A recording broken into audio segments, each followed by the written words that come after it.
అందరికీ praise lord.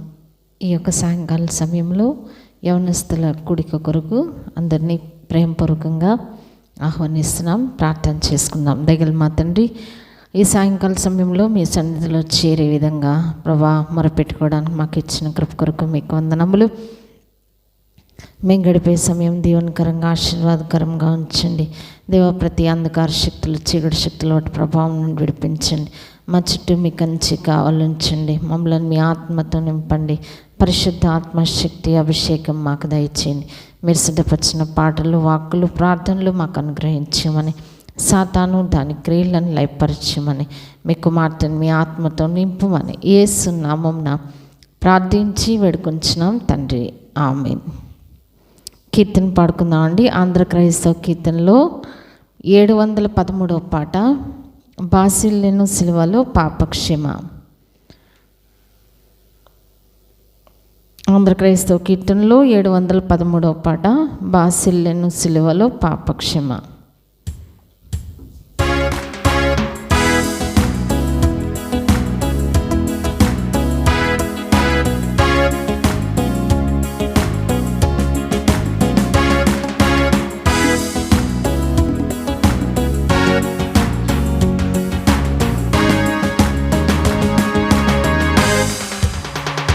బాసిల్లెను సిలువలో పాపక్షమ, యేసు ప్రభు నీ దివ్య క్షమ. బాసిల్లెను సిలువలో పాపక్షమ, కలువరిలో నా పాపము పొంచి సిలువకు నిన్ను యాతి చేసి, కలువరిలో సిలువకు నిన్ను యాతి చేసి, కలుషహరా కరుణించితివి, కలుషహరా కరుణించితివి. బాసిల్లెను సిలువలో పాపక్షమ, యేసు ప్రభు నీ దివ్య క్షమ. బాసిల్లెను సిలువలో పాపక్షమ, దోషము చేసినది నేనే కదా, మోసముతో బ్రతికిన నేనే కదా. దోషము చేసినది నేనే కదా, మోసముతో బ్రతికిన నేనే కదా. మోసితివా నా శాపవరం, మోసితివా నా శాపవరం. బాసిల్లెను సిలువలో పాపక్షమ, యేసు ప్రభు నీ దివ్య క్షమ. బాసిల్లెను సిలువలో పాపక్షమ, పాపము చేసి గడించితి మరణం, శాపమిగా నేనార్జించినది. పాపము చేసి గడించితి మరణం, శాపమిగా నేనార్జించినది. కాపరివై నన్ను బ్రోచితివి, కాపరివై నన్ను బ్రోచితివి. బాసిల్లెను సిలువలో పాపక్షమ, యేసు ప్రభు నీ దివ్య క్షమ. బాసిల్లెను సిలువలో పాపక్షమ, నీ మరణపు వేదన వృథ కాదు, నామది వేదనలో మునిగే. నీ మరణపు వేదన వృథ కాదు, నామది వేదనలో మునిగే. క్షేమము కలిగెను హృదయములో, క్షేమము కలిగెను హృదయములో. బాసిల్లెను సిలువలో పాపక్షమ, యేసు ప్రభు నీ దివ్య క్షమ. బాసిల్లెను సిలువలో పాపక్షమ, ఎందులకు నా నాపై ప్రేమ అందుదయ స్వామి నామదికి ఎందులకు నాపై ప్రేమ అందుదయ స్వామి నామదికి అందులకే భయముందితిని అందులకే భయముందితిని వాసిల్లెను సిలువలో పాపక్షమా యేసు ప్రభు నీ దివ్య క్షమా వాసిల్లెను సిలువలో పాపక్షమా నమ్మిన వారిని కాదనవనియు నెమ్మదిను సగిడిన ప్రభుడవని నమ్మిన వారిని కాదనవనియు నెమ్మదిను సగిడిన ప్రభుడవని నమ్మితిని పాదంబులను నమ్మితిని పాదంబులను వాసిల్లెను సిలువలో పాపక్షమా యేసు ప్రభుని దివ్య క్షమా వాసిల్లెను సిలువలో పాపక్షమా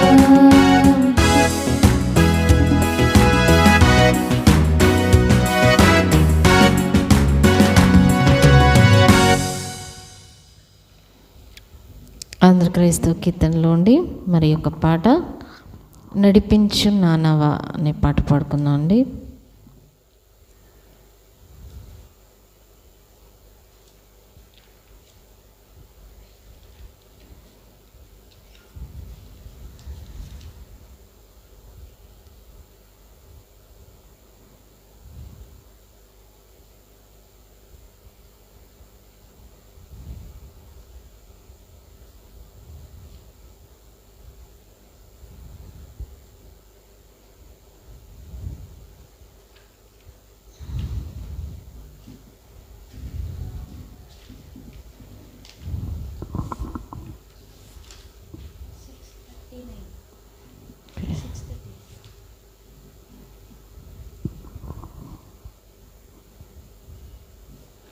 నడిపించు నానవా అనే పాట పాడుకుందాం.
సేవ చేకొనుము నడిపించు నానవా రాత్రంతయు శ్రమ పడినా రాలేదు ప్రభు జయము రహదారులు వెదకినను రాదాయను ప్రతిఫలము రక్షించు నీ సిలువా రమణీయలోతులలో రతనాలను వెదకుటలో రాజిల్లు నా నావా నడిపించు నా నావా ఆత్మార్పణ చేయకయే ఆశించితిని చెలివే అహమును ప్రేమించుచునే అరసితి ప్రభుని కలిమి ఆశా నిరాశాయే ఆవేదనెదురాయే ఆధ్యాత్మికలేమిగని అల్లాడినాలలో నడిపించు నా నావా ప్రభు మార్గము విడచితిని ప్రార్థించుట మానితిని ప్రభు వాక్యము వదలితిని పరమార్థము మరచితిని ప్రపంచ నటనలలో ప్రావీణ్యమును పొంది ఫలహీనుడనై ఇప్పుడు పాటింతు నీ మాట నడిపించు నా నావా లోతైన జలములలో లోతున వినబడు స్వరమా లోబడుటను నేర్పించి లోపంబులు సవరించి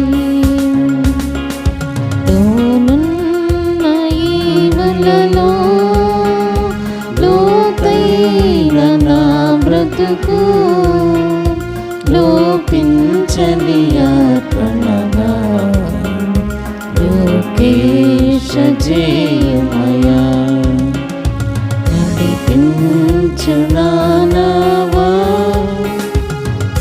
ప్రభుయేసుని శిష్యుడని ప్రభు ప్రేమను పాదుకొని ప్రకటింతును లోకములో పరిశుద్ధుని ప్రేమ కదా పరమాత్మ ప్రోక్షణతో పరిపూర్ణ సమర్పణతో ప్రాణం ప్రభు కొరకు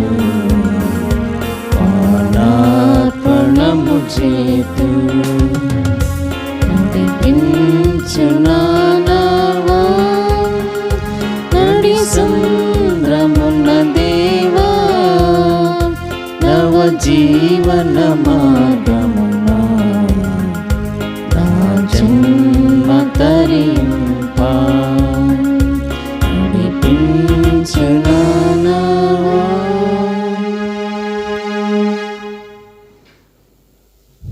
ప్రార్థన చేసుకుందాం. పరిశుద్ధుడా, మీకు వందనములు. మీ యొక్క మహాకృపను బట్టి ఇంతవరకు మీ యొక్క సన్నిధిలో ఈ విధంగా పాటల ద్వారా మిమ్మల్ని స్తుతించడానికి ఇచ్చిన అవకాశాన్ని బట్టి స్తోత్రం నాయన. ఈ సమయంలో మీ లేఖన భాగంలో మేము వినిచుండగా మీ ఆత్మతో మీ కుమార్తెను నింపి మీ జీవపు వాక్కులు అందించమని వినిగల చెవులు చూచే కన్నులు గ్రహించే మనసు మాలో ప్రతి ఒక్కరికి దయచేసి సాతాను దాని క్రియలు అయిపోవచ్చమని యేసు నామమున వేడుకొంచున్నాం తండ్రి, ఆమేన్.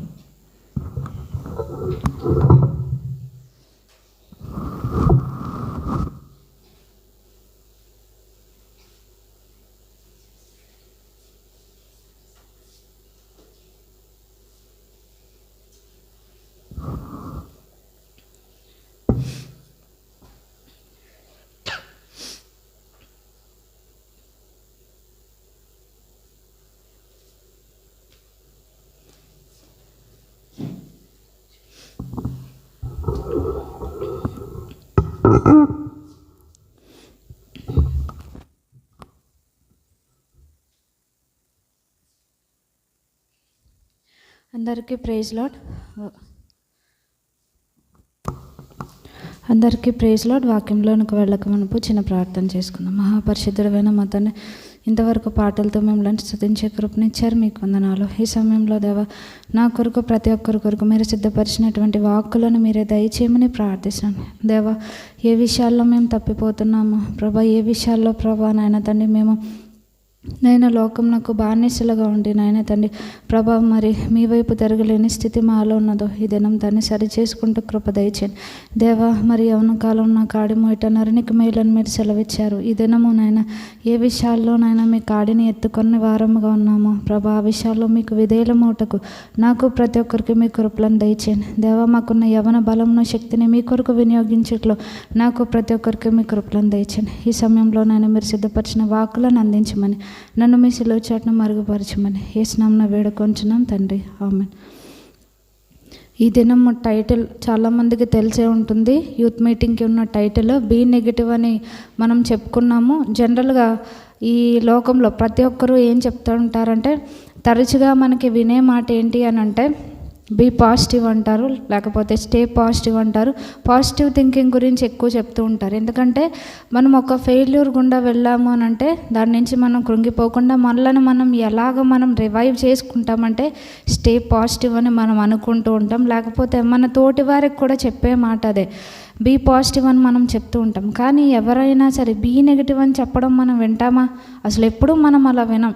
ఎవరు కూడా బీ నెగిటివ్ అనేది మనకి చెప్పరు. అందరూ కూడా ఏం చెప్తారు అని అంటే మనకి వినిపించే మాటే stay positive and be positive అని. కానీ ఈ బీ నెగిటివ్ గురించి మనం ఎప్పుడు వింటూ ఉంటామంటే మనకి బ్లడ్ గ్రూప్స్ గురించి తెలుసు. బ్లడ్ గ్రూప్స్ గురించి మాట్లాడినప్పుడు మాత్రమే కేవలం ఏమంటారంటే ఓ నెగిటివ్ బీ నెగిటివ్ అనేది అప్పుడు మాత్రమే మనకు వినిపిస్తుంది. కానీ మన జీవితంలో నెగిటివ్గా ఉండాలి, బీ నెగిటివ్ అనేది ఎవరూ చెప్పరన్నమాట. కానీ మన యొక్క ఆత్మీయ జీవితంలో ఈ బీ నెగిటివ్ అంటే మనము నెగిటివ్గా ఉండడం అనేది మనకి చాలా శక్తినిచ్చేదిగా ఉంటుందన్నమాట. సో ఎప్పుడైతే మనము నో చెప్తూ ఉంటామో దేనికి అని అంటే మనం జనరల్గా దేవునికి నో చెప్తూ ఉంటాము, దేవునికి దూరం చేసే వాటికి మనం ఎస్ చెప్తూ ఉంటాం.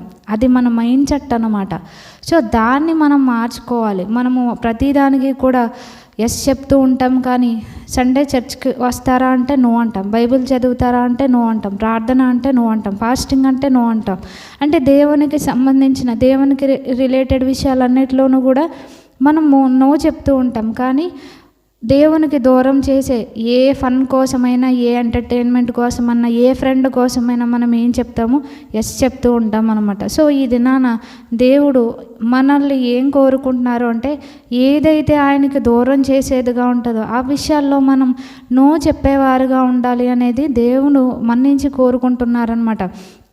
మనం ఎప్పుడైతే నో చెప్తామో కొంతమంది రకాలైన స్నేహితులకి, అలాగే కొన్ని ట్రెండ్స్కి మనం నో చెప్పినప్పుడు అదేంటి అంటే we are saying yes to God అనమాట. ఎప్పుడైతే దేవునికి దూరం చేసే వాటికి మనం నో చెప్తున్నామో ఆటోమేటిక్గా మనం దేవునికి ఎస్ చెప్తున్నట్టే అనేది కూడా మనం గ్రహించాలన్నమాట.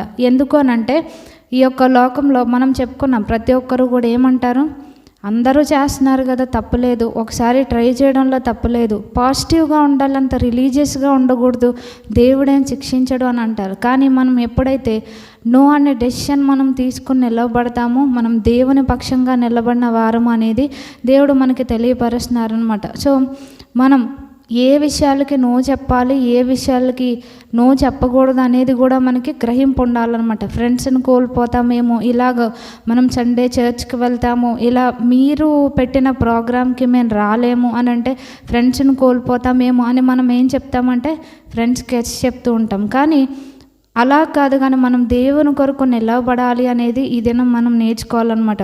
సో మన థీమ్ ఏంటి అంటే be negative, say no, stay true and stay free అన్నమాట. మనకి ఈ పదాలన్నీ కూడా విడివిడిగా చదువుకున్నా మనకి బాగా అర్థమవుతూ ఉంటాయి.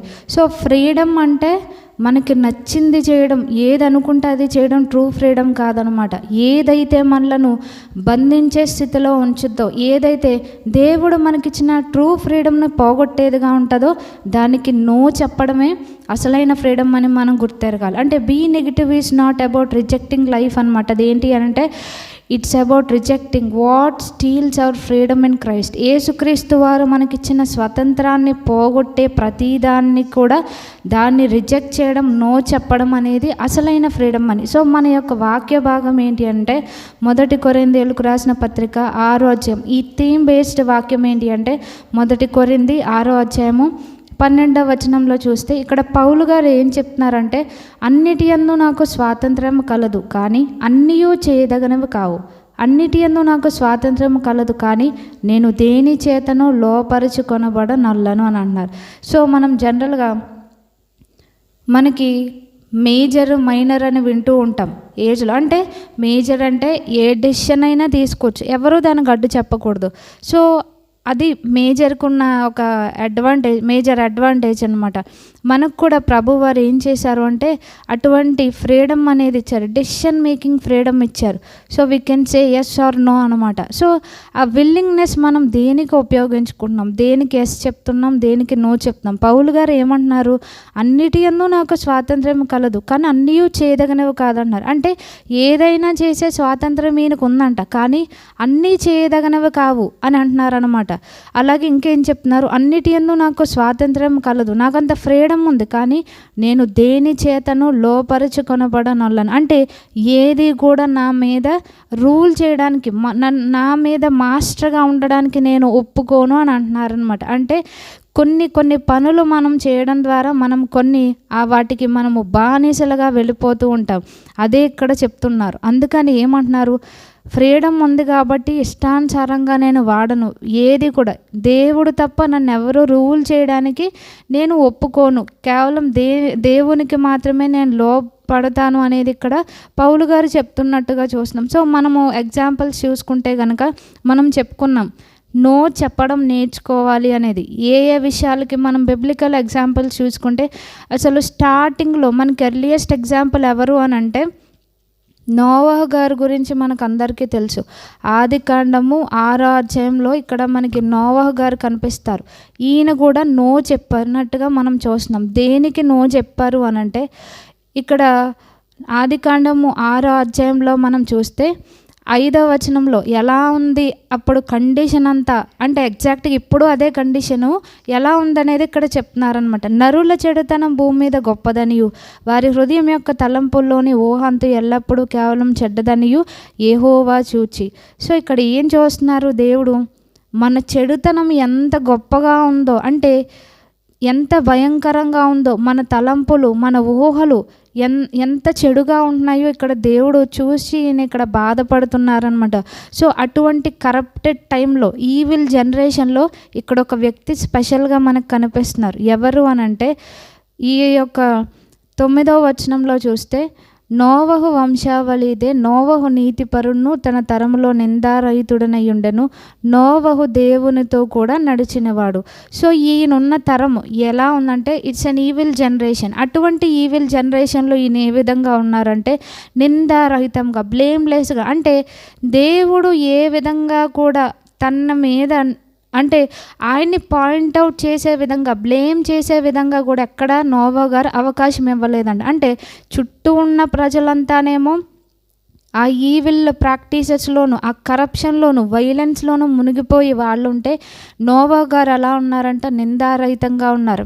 మిగిలిన ప్రజల్ని ఆయన ఫాలో అవ్వలేదన్నమాట. వాళ్ళు ఎంత ఈవిల్గా ఉన్నా ఈయన మాత్రం ఆ ఈవిల్ని ఆయన అనుసరించలేదు. ఆయన అనుసరించలేకపోవడం వల్ల తన కుటుంబం కూడా ఆయన్ని చూసి ఏ విధంగా నిందారహితంగా వాళ్ళు నడుచుకున్నారు అనేది మనకి 6th చాప్టర్లో ఉంటుంది. సో నోవహు గారు ఏం చెప్పారు, he said no to evil in his evil generation అనమాట. ఏదైతే అక్కడ వాళ్ళంతా కూడా ఈవిల్గా చెడుతనంతో నడుచుకుంటున్నారో అటువంటి ఈవిల్ ప్రాక్టీసెస్ని ఈయన ఫాలో అవ్వలేదన్నమాట. ఆయన నీతిగా జీవించినట్టుగా మనం చూస్తున్నాం. సో ఆయన దేవునితో కూడా నడిచారు అంటే ఆ ప్రజలను అనుసరించి నడవలేదు, వాళ్ళ ప్రాక్టీసెస్ని ఈయన ఫాలో అవ్వలేదు, కానీ దేవుణ్ణి అనుసరించినట్టుగా మనం ఇక్కడ చూస్తున్నాం. సో ప్రతి ఒక్కరూ కూడా ఆ వికెడ్నెస్ని, ఆ వైలెన్స్ని, ఆ కరప్షన్ని ఫాలో అయితే ఈయన మాత్రం ఏం చేశారు, డేర్గా నో అని చెప్పగలిగారు. ఏ విధంగా, మాటల్లో కాదు, ఆయన క్రియల్లో చెప్పగలిగారు. ఏమని అని అంటే ఆయన దేవునికి విధేయత చూపించారనమాట. అందరూ కూడా ఆయన యొక్క విశ్వాసాన్ని అక్కడ మాక్ చేసినప్పుడు, సో ఈయన ఎప్పుడైతే సెపరేటెడ్ లైఫ్ జీవిస్తూ ఉన్నారో వాళ్ళలాగా దుష్టత్వంతో చెడుతనంతో నడుచుకోకుండా ఉంటున్నారు. దేవుడు ఆయనకి ఏమి ఇన్స్ట్రక్షన్ ఇచ్చారు? ఒక ఆర్క్ని బిల్డ్ చేయమన్నారు. సో ఎప్పుడైతే అప్పటి వరకు వర్షం అంటే తెలియదు. అటువంటి పరిస్థితులు ఆయన ఏం చేశారు? ఆయన నో చెప్పారు కనుక ఆయనకి దేవుని యొక్క వాక్ వచ్చిందనమాట. సో ఈ చెడుతనాన్ని బట్టి దేవుడు వాళ్ళనంతా కూడా దేవుడు స్వీప్ చేయాలనుకున్నారు. అటువంటి కండిషన్లో ఈయన ఎప్పుడైతే ఆ ప్రజలు చెడుతనాన్ని ఏదైతే అనుసరించి నడుచుకుంటున్నారో అది ఈయన అనుసరించి నడుచుకోవడానికి ఇష్టపడలేదు కనుక ప్రభువారు ఆయన్ని రక్షించాలనుకున్నారు. ఏ విధంగా అంటే, సో మనకి ఇదంతా తెలుసు. 40 డే అండ్ నైట్ అక్కడ ఫ్లడ్ వస్తుంది, వాళ్ళంతా కూడా అందులో నశించిపోతారు. కానీ ఏ ఫ్యామిలీ రక్షించబడిందంటే నోవహు గారు వారి కుటుంబం మాత్రం. ఎందుకంటే his no to evil saved him అనమాట. ఎప్పుడైతే ఆయన చెడుతనానికి నో చెప్పారో, no to evil lifestyle, ఆయన తన కుటుంబం అంతా రక్షించబడినట్టుగా చూస్తున్నాం. ఆయన తన విశ్వాసాన్ని బట్టి హేళన చేయబడ్డాడు. దాన్ని బట్టి ఆయన ఏమి నిరాశపడలేదన్నమాట. అప్పుడు కూడా ఆయన ఏం చేశారు? కేవలం దేవునికి ఎస్ చెప్పారు. అంటే ఆయన దేవునికి ఒబే అయ్యారు. ఆ యొక్క ఆర్క్ని కన్స్ట్రక్ట్ చేసే విషయంలో ఆయన బిజీగా ఉన్నట్టుగా మనం చూస్తున్నాం. సో ఎప్పుడైతే ఆయన ఆ విధంగా నిలవబడ్డారో ఆయన కుటుంబం అంతా రక్షించబడినట్టుగా మనం చూస్తున్నాం. సో మనము ఆ విధంగా విల్లింగ్గా ఉన్నామా? లోకమంతా ఒకలా నడుస్తుందే ఈవిల్ అనుసరించి, ఆ ఈవిల్ ప్యాటర్న్స్ మనం ఫాలో అవుతున్నామా? లేకపోతే మనం కూడా నోవహు గారు లాగా ఈవిల్కి నో చెప్పి దేవుని దృష్టికి ఇక్కడ మన చెడుతనం ఎంత భయంకరంగా ఉందంటే ప్రభువారు మనలను సృష్టించినందుకు ఈయన రిగ్రెట్ అవుతున్నారన్నమాట. ఇక్కడ 6వ వచనంలో చూస్తే, తను భూమి మీద నరులను చేసినందుకు యెహోవా సంతాపమునుంది, తన హృదయంలో నొచ్చుకొను. జనరల్గా మనం ఏ టర్మ్ వింటూ ఉంటామంటే, ఇళ్లలో ఎవరమైనా మన పేరెంట్స్కి డిజొబీడియంట్గా ఉన్నప్పుడు వీడు పుట్టకపోతే బాగుండు, లేకపోతే ఇది పుట్టకపోతే బాగుండు అనుకుంటాం. ఎగ్జాక్ట్గా ప్రభువారు మన గురించి అదే అనుకుంటున్నారంట.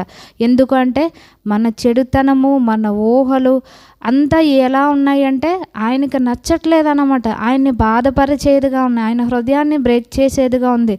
అదే ప్రభువారు ఇక్కడ ఫీల్ అవుతున్నారు. వీళ్ళని నేను అనవసరంగా చేశాననేది ప్రభువారు హృదయంలో నొచ్చుకుంటున్నారంట.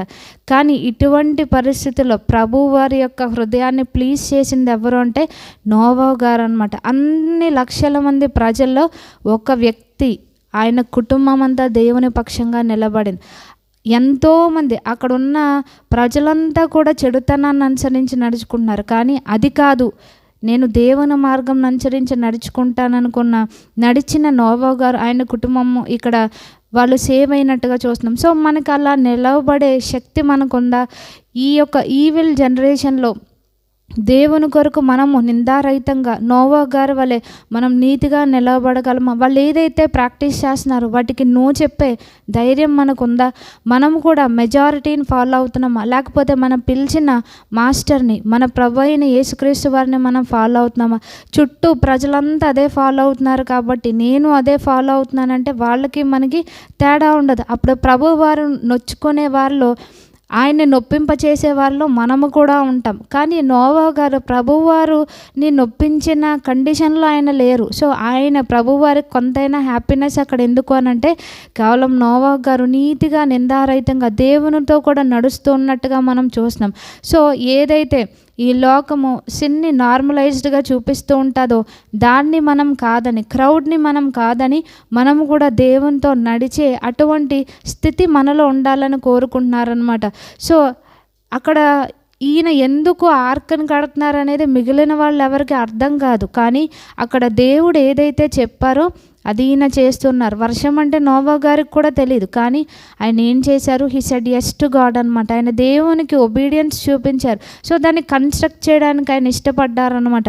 ఆ విధంగా లోకంలో ఉన్న ప్యాటర్న్స్కి ఆయన నో చెప్పడం ద్వారా ఆయన దేవుని కొరకు నిలవబడినట్టుగా చూస్తున్నాం. ఎప్పుడైతే ఈయన లోకంకు తన చుట్టూ ఉన్న ప్రజలు చేసేదానికి ఆ లైఫ్ స్టైల్కి నో చెప్పారో ఆయన ద్వారా ఆయన మాత్రమే కాదు వాళ్ళ కుటుంబం అంతా రక్షించబడినట్టుగా చూస్తున్నాం. అంటే నోవాస్ సేవ్డ్ హిజ్ ఎంటైర్ ఫ్యామిలీ అన్నమాట. అంటే ఏ విధంగా ఆయన ప్యాటర్న్కి నో చెప్పారో, ఈవిల్కి, చెడుతనానికి, వైలెన్స్కి, కరప్షన్కి ఆయన నో చెప్పారో, అది ఆయన్ని మాత్రమే కాదు, తన కుటుంబం అంతా కూడా రక్షించబడినట్టుగా మనం చూస్తున్నాం. అలాగే ఇంకొక బెస్ట్ ఎగ్జాంపుల్ మనకు ఎవరు అని అంటే నెహెమ్యా గారు గురించి కూడా మనకు అందరికీ తెలుసు. యెరూషలేము యొక్క గోడలు కాలిపోయినప్పుడు అక్కడ ఆయన ఏం చేశారు, చాలా బాధపడ్డారనమాట. మరలా వాటిని రీబిల్డ్ చేయడానికి ఆయన పూనుకున్నారు. ఆయనకి అది ఈజీగా అయిన పని కాదనమాట, ఎంతో కష్టంగా అయ్యింది. అది మనం చూస్తే కనుక నెహెమ్యా గ్రంథము 5వ అధ్యాయంలో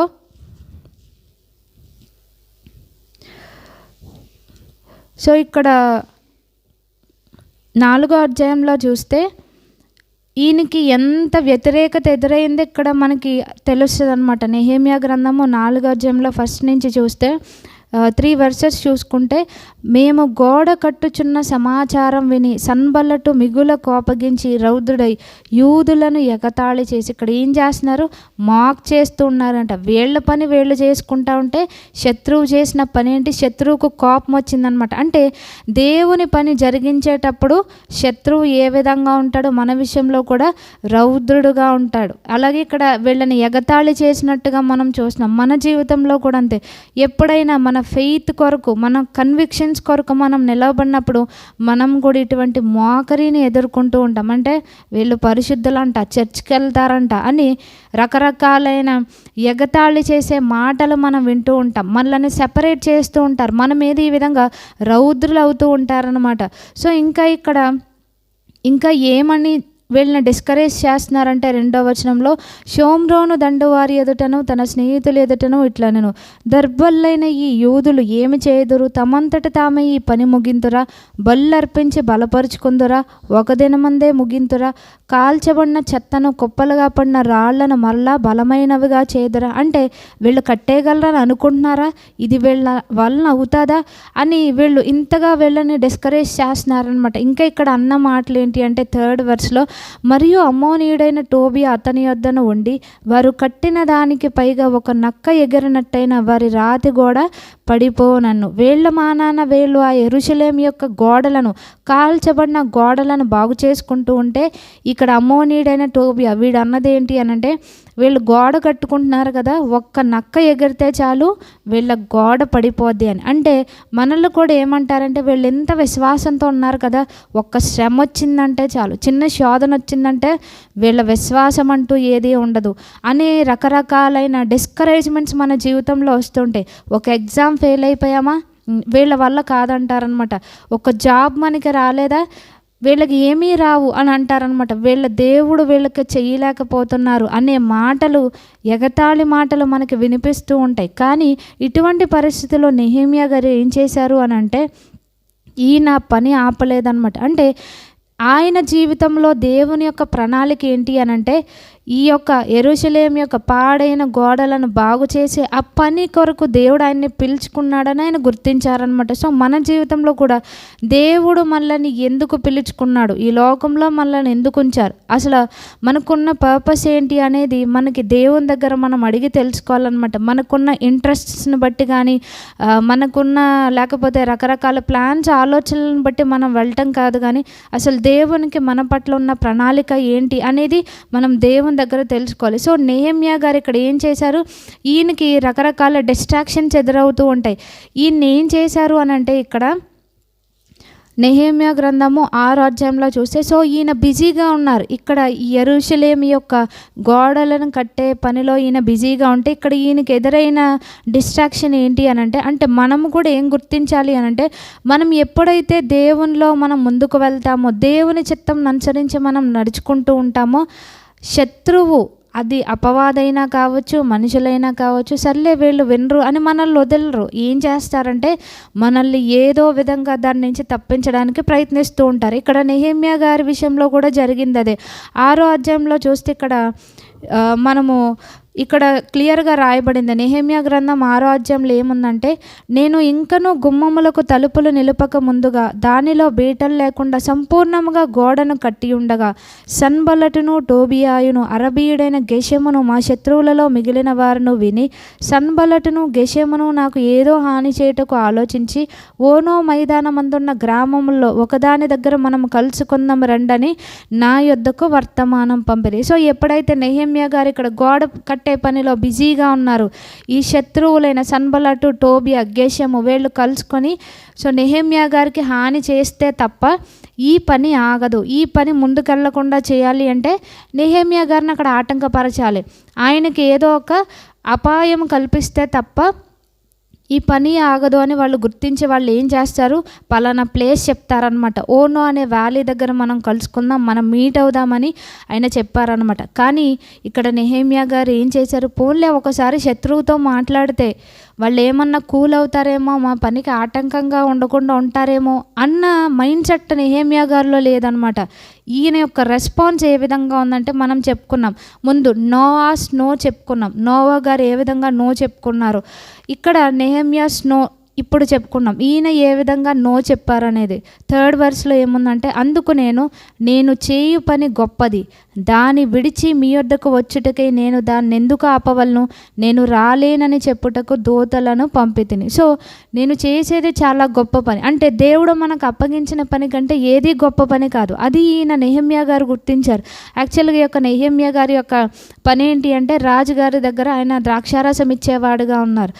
దాన్ని కూడా అది గొప్ప పనిగా ఆయన ఎంచుకోలేదు. నేను రాజుగారి ప్యాలెస్లో చేస్తున్నానే అని అనుకోలేదు ఆయన. రాజుగారు ఈయనకి పర్మిషన్ ఇచ్చారు ఇలా గోడ కట్టుకోవడానికి, అదంతా కూడా రాజుగారు ఈయనకి పర్మిషన్ ఇచ్చినా అది గొప్ప పనిగా ఈయన ఎంచుకోలేదు. ఏమన్నారు, ఆ పాడైన యెరూషలేము గోడలను బాగు చేసే పని గొప్ప పనిగా ఎంచుకున్నారు. అంటే దేవుడు దేని కొరకు ఈయన్ని పిలుచుకున్నారు, ఆ పని చేయడం గొప్పగా ఈయన ఎంచుకున్నారు. మన జీవితంలో కూడా దేన్ని గొప్పగా ఎంచుకుంటున్నాం అనేది మనల్ని మనం ప్రశ్నించుకోవాలి. ఇక్కడ నెహెమ్యా గారు దేవుడు అప్పగించిన పనిని గొప్పగా ఎంచుకున్నారు. అందుకని శత్రువు పిలిచాడు అనమాట. అంటే మంచిగా మాట్లాడటానికి ఇలాంటి ఫేక్ ఫ్రెండ్స్ కూడా మన జీవితంలో మనకి బాగా ఎదురవుతూ ఉంటారనమాట. దేవుని చిత్తం నుంచి తప్పించడానికి ఆయన మనకి అసైన్ చేసిన పని చేయకుండా ఫేక్ ఫ్రెండ్స్ మన జీవితంలో వస్తూ ఉంటారనమాట. సో ఇక్కడ నెహెమ్యా గారు దాన్ని గుర్తించగలిగారనమాట. మనము కూడా గుర్తించాలి అని అంటే దేవునితో సహవాసం చేస్తేనే ఏది దేవుని స్వరమో, ఏది శత్రువు యొక్క స్వరమో మనం వినగలం. మనము గుర్తించలేకపోతే మనం ఏం చేస్తామంటే అలా శత్రువు స్వరానికి కూడా మనం తలూపి మనం వెళ్ళిపోతూ ఉంటాం. ఇక్కడ నెహెమ్యా గారి రెస్పాన్స్ ఏ విధంగా ఉందంటే, నేను చేయు పని గొప్పది. సో దేవుడు మనల్ని ఏ పని కొరకైతే పిలిచాడో అది గొప్ప పని అని మనం గుర్తించాలి. అలాగే రెండవదిగా మనం నేర్చుకోవాల్సింది ఏంటంటే, దాన్ని విడిచి మీ వద్దకు వచ్చుటకే నేను దాన్ని ఎందుకు ఆపాలను, మీతో మీటింగులు పెట్టుకోవడానికి ఈ పని దేవుడు అప్పగించిన పని ఆపి నేను మీ వద్దకు రాను, నేను అసలు ఎందుకు ఆపాలి అన్నారు. సో దేవుడు అప్పగించిన పని మనం చేస్తున్నప్పుడు మనకి ఇలాంటి ఫేక్ ఆఫర్స్ వస్తూ ఉంటాయి అన్నమాట. కాసేపు మనం కలిసి మాట్లాడుకుందాం, కాసేపు ఎంజాయ్ చేద్దాం, ఇలాంటి ఆఫర్స్ వచ్చినప్పుడు మనము కూడా ఏం చేయాలి అంటే we have to say no అని. అంటే దీన్ని విడిచి మీ వద్దకు రావడానికి నేను ఎందుకు ఈ పని ఆపాలి అనేది కూడా మనం ధైర్యంగా బోల్డ్గా చెప్పగలగాలన్నమాట. ఇంకా ఏం చెప్పారు, నేను రాలేనని చెప్పుటకు దూతలను పంపితిని. సో కొంతమంది మెసెంజర్స్ని పంపించారంట, మీతో కలిసి మీటింగులు పెట్టుకోవడానికి, గెట్ టుగెదర్లకి నేను రాను, నేను చేసే పని గొప్పది, దీన్ని వదిలి రాను అన్నారు. ఈయన కూడా కొంత రిలాక్సేషన్ ఉంటుంది, వీళ్ళకి చెప్తే వీళ్ళు కూడా మా జోలికి రాకుండా ఉంటారు అని ఈయన అనుకోలేదన్నమాట. ఆయన పనిలో ఏముంది అంటే ఫోకస్ ఉందన్నమాట. So our focus determines our finish. మన జీవితంలో కూడా దేవుడు అప్పగించిన పని పట్ల మనకి ఫోకస్ ఉండాలన్నమాట. ఈయన డిస్ట్రాక్ట్ అవ్వలేదు, వీళ్ళు రమ్మంటే రాలేదు. ఈయన ఏ విధంగా, సో వీళ్ళు ఎంతటితో ఆపేశారంటే, ఇంకా ఏం జరిగిందంటే 4వ వచనంలో, వారు అలాగున 4 మార్లు నా యొద్దకు వర్తమానం పంపగా ఆ ప్రకారమే నేను మరలా ప్రత్యుత్తరం ఇచ్చి తిని. సో ఒక్కసారి నెహెమ్యా గారు నో చెప్పినంత మాత్రాన వీళ్ళేమి అక్కడ ఊరుకొని ఉండలేదన్నమాట. శత్రువులు ఏం చేశారు, మరలా అలాగూ ఎన్నిసార్లు పంపించారంట, 4 times నెహెమ్యా గారి దగ్గరికి రా, మనం ఇక్కడ కలిసి మాట్లాడుకుందాం, విషయాలు చర్చించుకుందాం అన్నారు. కానీ 4 సార్లు కూడా ఈయన ఆన్సర్ ఏంటి? నో అన్నమాట. అంటే మనము ఒకసారి టెంప్టేషన్ని రెసిస్ట్ చేసినంత మాత్రాన శత్రువు మనల్ని వదిలేసి మనకి భయపడి వెళ్ళిపోడు. మరలా టెంప్ట్ చేస్తూనే ఉంటాడు. కానీ మరలా మన రెస్పాన్స్ ఏ విధంగా ఉండాలంటే నో ఉండాలి అనేది ఇక్కడ మనం గ్రహించాలి. సో ఎప్పుడైతే ఈయన నో చెప్తూ ఉన్నారో 5th వెర్స్లో ఉన్నది ఏంటి అంటే, అంతటా 5వ మారు సన్బల్లటు తన పనివాని ద్వారా విప్పియున్న ఒక పత్రిక నా యొద్దకు పంపెను. ఇక్కడ ఏం చేస్తారంటే, ఎప్పుడైతే ఈయన రెసిస్ట్ చేస్తూ ఉన్నారో, నో చెప్తూ ఉన్నారో, వీళ్ళ ఆఫర్స్కి ఈయన నెగిటివ్గా ఉన్నారో, బెదిరిస్తూ ఒక పత్రిక పంపిస్తూ ఉంటాడనమాట. పత్రిక పంపించినప్పుడు కూడా ఈయన డిస్ట్రాక్ట్ అవ్వలేదు. ఆయన ఏం చేశారు? వీళ్ళు శత్రువు పిలిచినా సరే యెరూషలేము యొక్క పాడైన గోడలను ఈయన బాగు చేస్తూ ఉన్నారనమాట. దాని నుంచి ఈయన డిస్ట్రాక్ట్ అవ్వలేదు, ఆయన ఫోకస్ని కోల్పోలేదు. సో మన జీవితంలో కూడా మనం ఏం చేయాలి? I'm doing a great work అంటే కెనాట్ కమ్ డౌన్ అనే బోల్డ్గా మనం చెప్పగలగాలన్నమాట. దేవుడు నాకు అప్పగించిన ఈ పని చాలా గొప్పది, దీన్ని విడిచి నేను కిందకి రాలేను అనే బోల్డ్ స్టేట్మెంట్ మన జీవితంలో మనం ఇవ్వగలగాలి. సో మన జీవితంలో ఏం అప్లై చేసుకోవాలి అని అంటే, ఏదైతే దేవుడు ఏ పని కొరకు దేవుడు మనల్ని పిలిచాడో ఆ పని చేసేటప్పుడు మనం కిందకి రాకూడదు అనమాట. అంటే ఇక్కడ ఈయన కిందకి రాకూడదు అంటే దాన్ని విడిచి మనం వెళ్ళకూడదు అని. దేవుడు మనకు అప్పగించిన దాన్ని మనము సక్సెస్ఫుల్గా ఫినిష్ చేయాలి. టెంపరరీ టాక్స్ కొరకు మనం వీళ్ళతో ఈయన మీటింగులు పెట్టుకోలేదు, ఇక్కడ వాళ్ళతో మాట్లాడలేదు కూడా. నేను రాను అని మెసేజ్ పంపించారు ఎగ్జాక్ట్గా. అంతేగాని ఈయన చెప్పిన మెసేజ్లో కూడా మీరు ఎందుకు మమ్మల్ని ఆటంకపరుస్తున్నారు, మేము మిమ్మల్ని ఏదన్నా అడిగామా, ఇలాంటి టాక్స్ ఏమీ లేవన్నమాట. సో మన జీవితంలో కూడా శత్రువు ఇలాంటి ఆఫర్స్ ఇచ్చినప్పుడు మాట్లాడుకుందాము, కాసేపు కలుసుకుందాము, ఇలాంటి వాటికి మనం ఏం చేయాలి అంటే నెహెమ్యా గారిలాగా ఆ డిస్ట్రాక్షన్స్ కన్నిటికీ మనం నో చెప్పాలి. ఎప్పుడు అంటే మనం చేసే పని, దేవుడు మనకు అప్పగించిన పని గొప్పదిగా మనం గుర్తించినప్పుడు మాత్రమే మనం నో చెప్పగలం అన్నమాట. సో రెండవదిగా మనం నేర్చుకోవాల్సింది ఏంటి అంటే, not every invitation deserves your attention అనమాట. ప్రతి ఒక్క ఇన్విటేషన్కి మనం అటెన్షన్ పే చేయక్కర్లేదు. ఎంతోమంది పిలుస్తూ ఉంటారు, మన అటెన్షన్ ఎప్పుడు ఎవరి వైపు ఉండాలి అని అంటే, మనకి గొప్ప పని అప్పగించిన గొప్ప దేవుని వైపు ఉండాలి అనేది నెహెమ్యా గారి ద్వారా మనం నేర్చుకుంటున్నాం. ఇక్కడ ఈ సన్బల్లటు గెషెం చాలా ఫ్రెండ్లీగా పిలుస్తున్నారనమాట. వీళ్ళు శత్రువులు. ముందు అధ్యాయంలో వీళ్ళు ఏమన్నారు? మీరు కట్టుకోగలరా, మీకంత కెపాసిటీ ఉందా, అంత సత్తా ఉందా అన్నారు. అలాగే నక్క ఎగిరితే పడిపోద్ది అని ఇంతగా రెచ్చిపోయిన వీళ్ళు ఇక్కడ ఫ్రెండ్లీ ఇన్విటేషన్ ఇస్తూ ఉన్నారనమాట. ఎప్పుడైతే మన జీవితంలో మనము మన యొక్క తోటి ఫ్రెండ్స్, అందరూ కాదు, కొంత మెజారిటీ ఆఫ్ ద ఫ్రెండ్స్ ఏ విధంగా ఉంటారంటే సాట్నిక్ ఏజెంట్స్గా ఉంటూ ఉంటారనమాట. దేవుని చిత్తం నుంచి, దేవుడు మనకు అప్పగించిన ఆ మిషన్ నుంచి మనల్ని తప్పించే ఫ్రెండ్స్ ఎక్కువగా ఉంటారు. వాళ్ళు ఏం చేస్తారు? మనం నో చెప్పినప్పుడు వాళ్ళ ఆఫర్స్కి ఇంకా మనల్ని ఇంకా ఫ్రెండ్లీగా వాళ్ళు మ్యానిపులేట్ చేయాలనుకుంటూ ఉంటారు, ఫ్రెండ్లీగా మనల్ని వంచాలనుకుంటారు, దేవుని మార్గం నుంచి మనల్ని తప్పించాలనుకుంటారు. అలాగే ఈ సన్బల్లటు గెషెం కూడా ఫ్రెండ్లీగా కనిపించారు, కానీ వాళ్ళ మోటివ్స్ ఎలా ఉన్నాయి? చాలా డెడ్లీగా ఉన్నాయి. ఎందుకు పిలిచారు? నిజంగా నెహెమ్యా గారితో ఫ్రెండ్లీగా మాట్లాడటం కోసమా? కాదు, హాని చేయడానికి పిలిచారనమాట. మన జీవితంలో కూడా అంతే. ప్రతి ఒక్క ఫ్రెండ్ కూడా మనకి అంటే వాళ్ళు కరెక్ట్ అయిన వాళ్ళ కాదా అనేది కూడా మనం దేవుని దగ్గర అడిగి తెలుసుకోవాలి. అది మన ఆలోచనలను బట్టి పక్కోడు లేకపోతే పక్కది ఏదో హెల్ప్ చేసిందని వాళ్ళు మంచి వాళ్ళు అనే ఒక ఆ కన్ఫర్మేషన్కి మనం రాకూడదు. ఇక్కడ నెహెమ్యా గారు ఏం చేశారు? సన్బల్లటు, అక్కడ టోబియా, గెషెం అన్న వాళ్ళు దుష్టులని ఈయన గ్రహించారనమాట. సో హీ డిసర్న్డ్ అనమాట.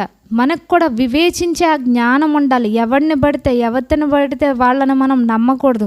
అలా నమ్మినప్పుడు మనం ఏమవుతాం అంటే నష్టపోతూ ఉంటాం. మన జీవితంలో అనేక సార్లు ఇర్రిపేరబుల్ లాస్ వస్తూ ఉంటుంది. సో మనం రిగ్రెట్ అవ్వాల్సిన పని వస్తుంది కనుక ఆ రిగ్రెట్స్ని అవాయిడ్ చేసుకోవాలంటే ఇటువంటి దుష్టులైన స్నేహితులు, దేవుని పని నుంచి తప్పించే వాళ్ళని మనం దూరపరచుకోవాలి.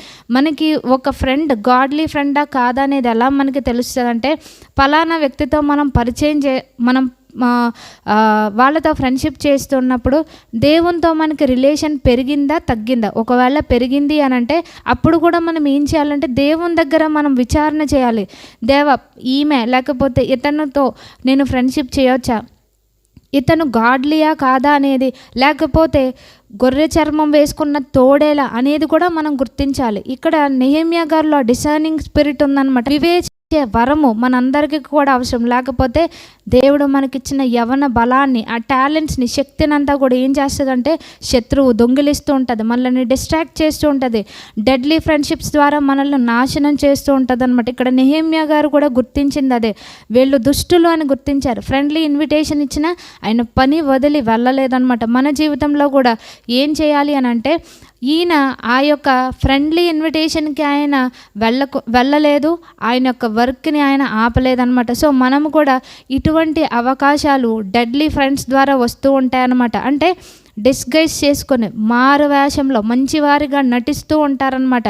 సో మనం ఏం చేయాలి అంటే అటువంటి ఇన్విటేషన్స్కి మనం అటెన్షన్ పే చేయక్కర్లేదు. దేవుని యొక్క పని నుంచి తప్పించే వాటికి మనం అటెన్షన్ పే చేయక్కర్లేదు, ఎస్ చెప్పక్కర్లేదు అనేది కూడా దేవుడు మనకి తెలియపరుస్తున్నారనమాట. సో ఇంకా ఎప్పుడైతే మనము డిస్ట్రాక్షన్స్కి మనం నో చెప్తూ ఉంటామో, దేవుడు మనకి నిర్ణయించిన డెస్టినీకి మనం ఎస్ చెప్పినట్లు, ఆ డెస్టినీలోనికి మనం రావడానికి మనం ఇష్టపడిన వారముగా ఉంటాం. ఆ డెస్టినీలోనికి మనం వస్తాం. ఎప్పుడైతే డెస్టినీలోనికి రాకుండా ఆటంకపరిచే ఫ్రెండ్షిప్స్గా కానీ, మీటింగ్స్కి కానీ, ఆఫర్స్కి కానీ మనం నో చెప్పినప్పుడు మనం డెస్టినీలోనికి వచ్చే వారంగా ఉంటాం.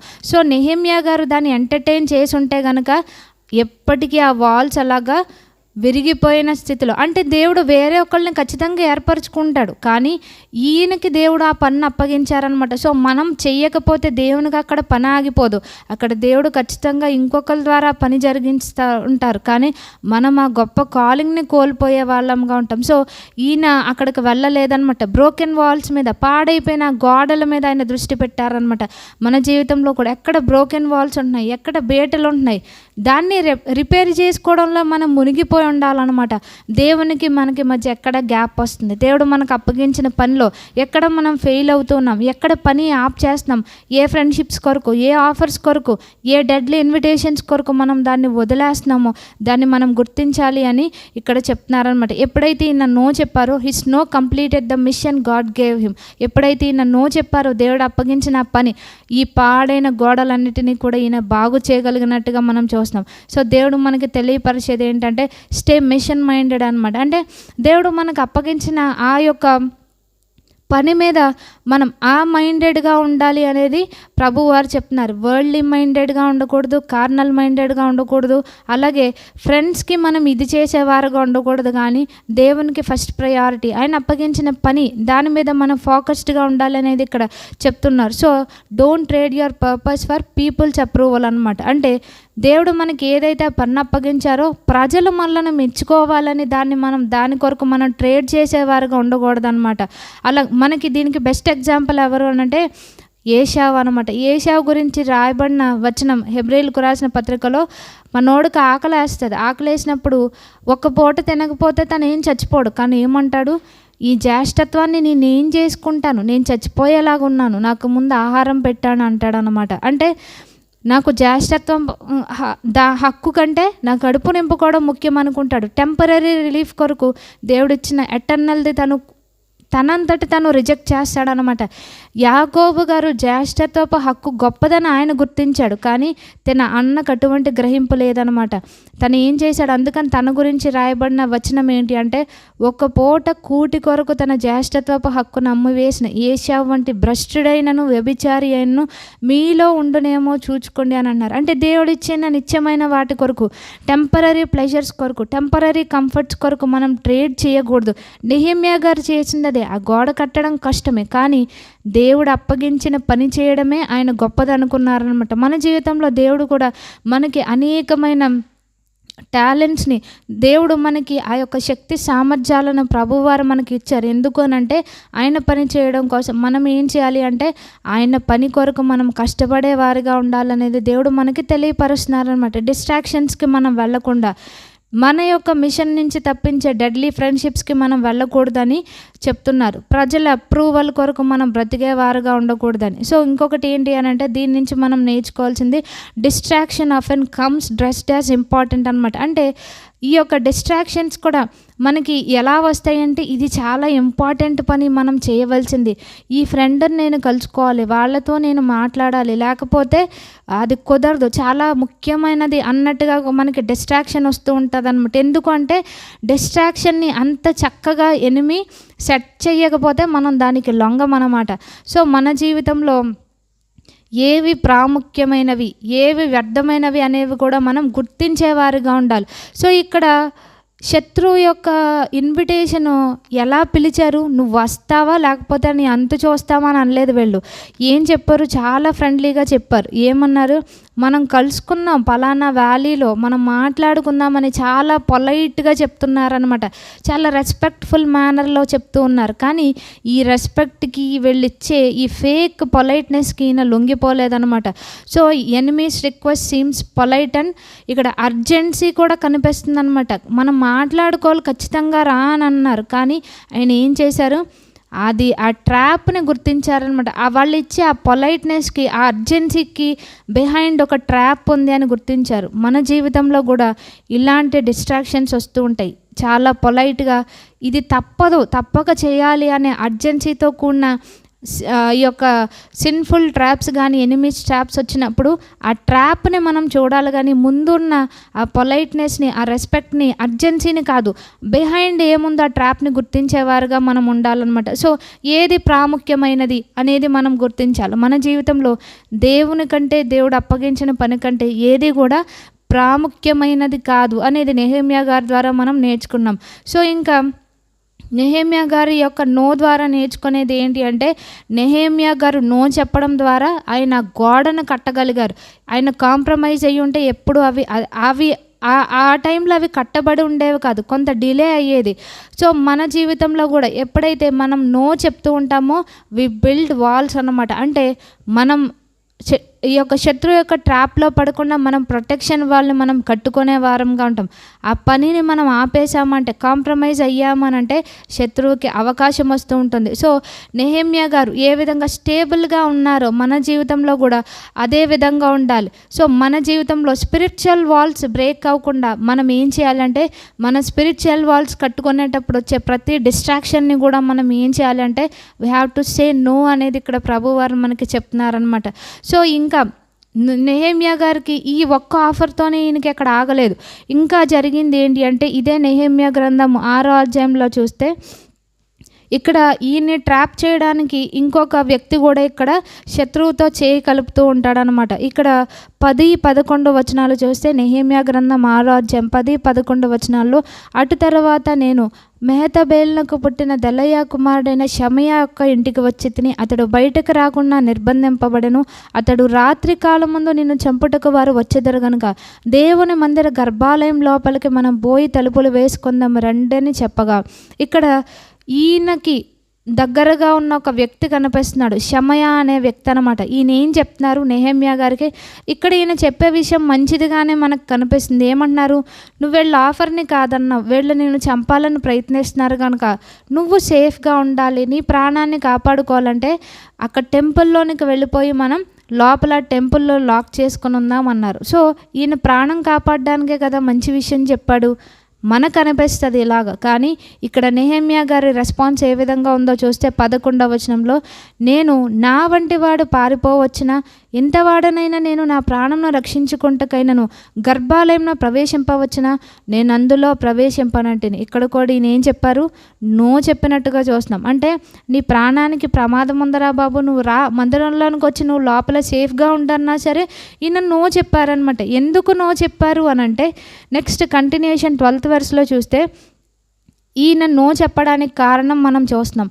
అప్పుడు దేవుడు అతన్ని పంపలేదనియు, టోబియాయును సన్బల్లటును అతనికి లంచం ఇచ్చినందున నా విషయమై ఈ ప్రకటన చేసిననియు తేటగా కనుగొంటిని. సో ఈ షమయా అనే వ్యక్తి దేవుని ద్వారా ఇతను పంపబడలేదు అనేది చెప్తున్నారనమాట. సో మన జీవితంలో కూడా మనం ఎప్పుడైతే భక్తి మార్గంలో, నిజమైన భక్తి మార్గంలో దేవుని చిత్తం అనుసరించి మనం వెళ్తూ ఉంటామో, శత్రువు ఎంచుకొని ఇంకొక ట్రాప్ ఏంటి అనంటే, దేవుడు మాట్లాడినట్టుగా తోటివారు దేవుడు నాకు నీతో ఇలా చెప్పమన్నాడు అనే రకరకాలైన ఫాల్స్ ప్రాఫెసీస్ అనమాట, ఫాల్స్ గైడెన్స్ మనకు వస్తూ ఉంటుంది. దాన్ని కూడా మనం గుర్తించేవారుగా ఉండాలి. సో ఇదొక సెటప్, ఈయన్ని ట్రాప్ చేయడానికైనా గుర్తించారు. సో శత్రువులు షమయాకి అంటే ఈయన దగ్గరున్న వ్యక్తే, ఈయనకు సహకరిస్తున్నట్టుగా నటించే వ్యక్తే అనమాట.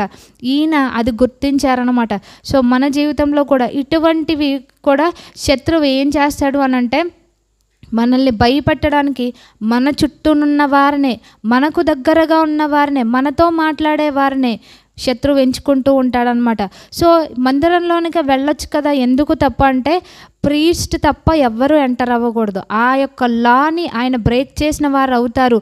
It's nothing but violating God's law అని ఈయన గుర్తించారనమాట. దేవుడు పెట్టిన ఆ లా, ఆ నిబంధన, ఆ కమాండ్ని అది వైలేట్ చేయడం అని ఈయన ఏం చెప్పారు, మందిరంలోనికి నేను రాను అని చెప్పారనమాట. సో ఎప్పుడైతే ఒకవేళ ఈయన భయపడి వెళ్ళిపోతే కనుక ఏమంటారు, అక్కడ దేవునికి ఈయన డిజోబీడియన్స్ చూపించినట్టు, అవిధేయత చూపించినట్టు.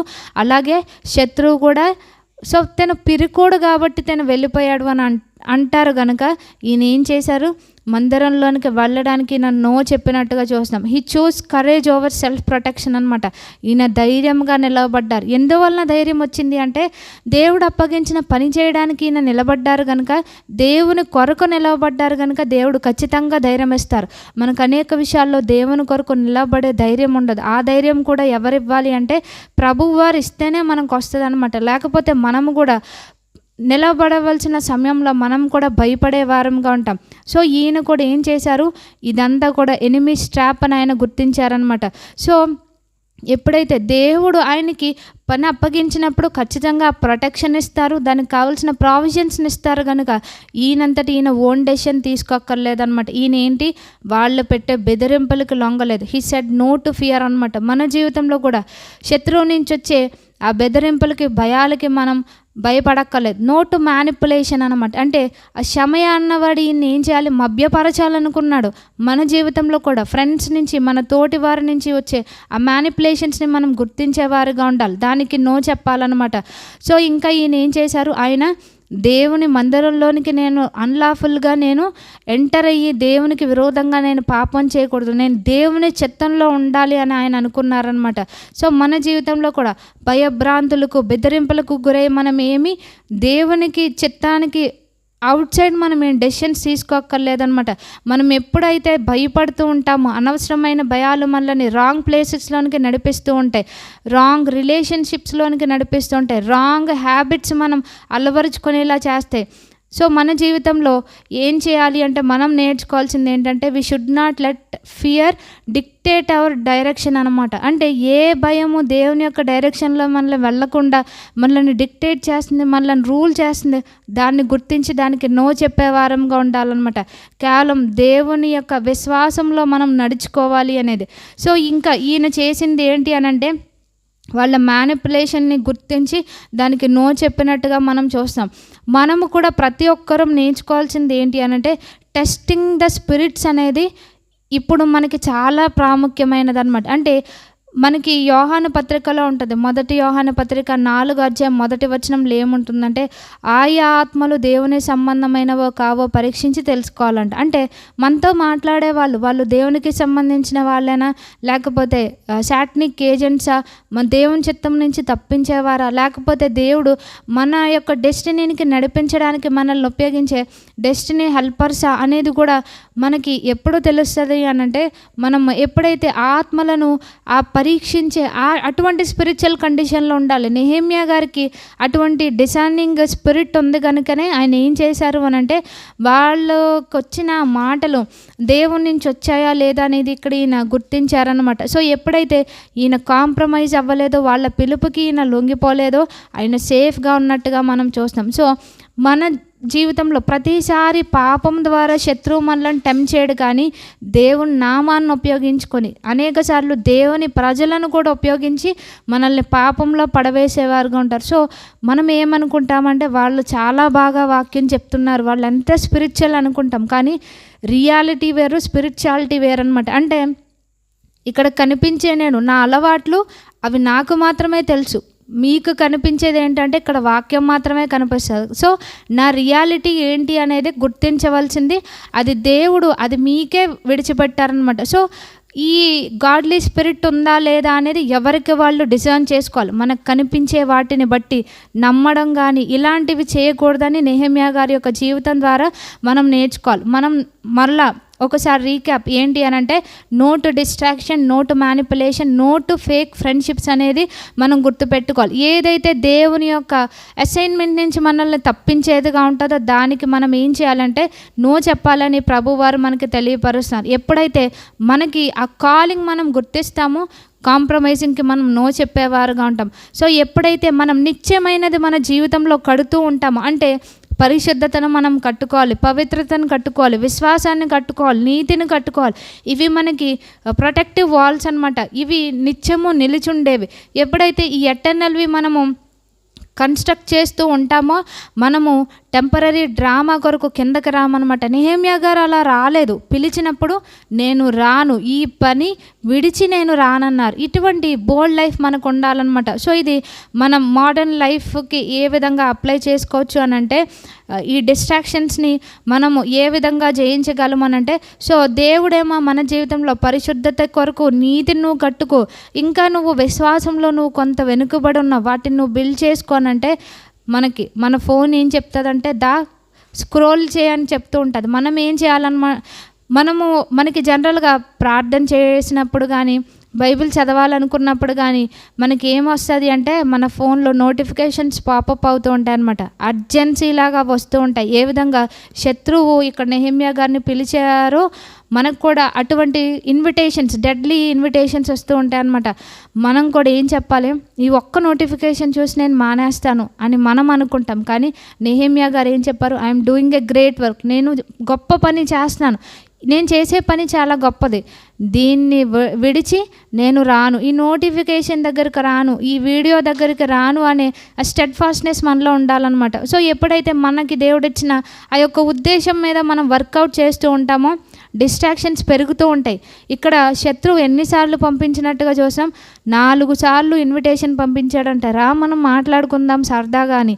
కానీ అక్కడ నెహెమ్యా గారు వెళ్ళలేదన్నమాట. డిస్ట్రాక్షన్స్ మల్టిప్లై అయ్యే కొద్ది మన రెసిస్టెన్స్ అంటే మన నో అనేది కూడా స్ట్రాంగర్ అవుతూ ఉండాలనేది ఇక్కడ చెప్తున్నారనమాట. సో ప్రతి పాయింట్లెస్ ప్లాన్కి మనం ఏం చెప్పాలి, నో చెప్పి దేవుని ప్లాన్కి మనం ఎస్ చెప్పేవారుగా ఉండాలి. అలాగే ప్రతి ఒక్క మెసేజ్కి కూడా మనం రిప్లై అక్కర్లేదు. మనకున్న ఆ యొక్క ఫ్రెండ్స్లో ప్రతిసారి కూడా ఎవరో ఒకళ్ళు ఏదో ఒకటి మెసేజ్ చేస్తున్నా దానికి మనం రిప్లై ఇవ్వక్కర్లేదు.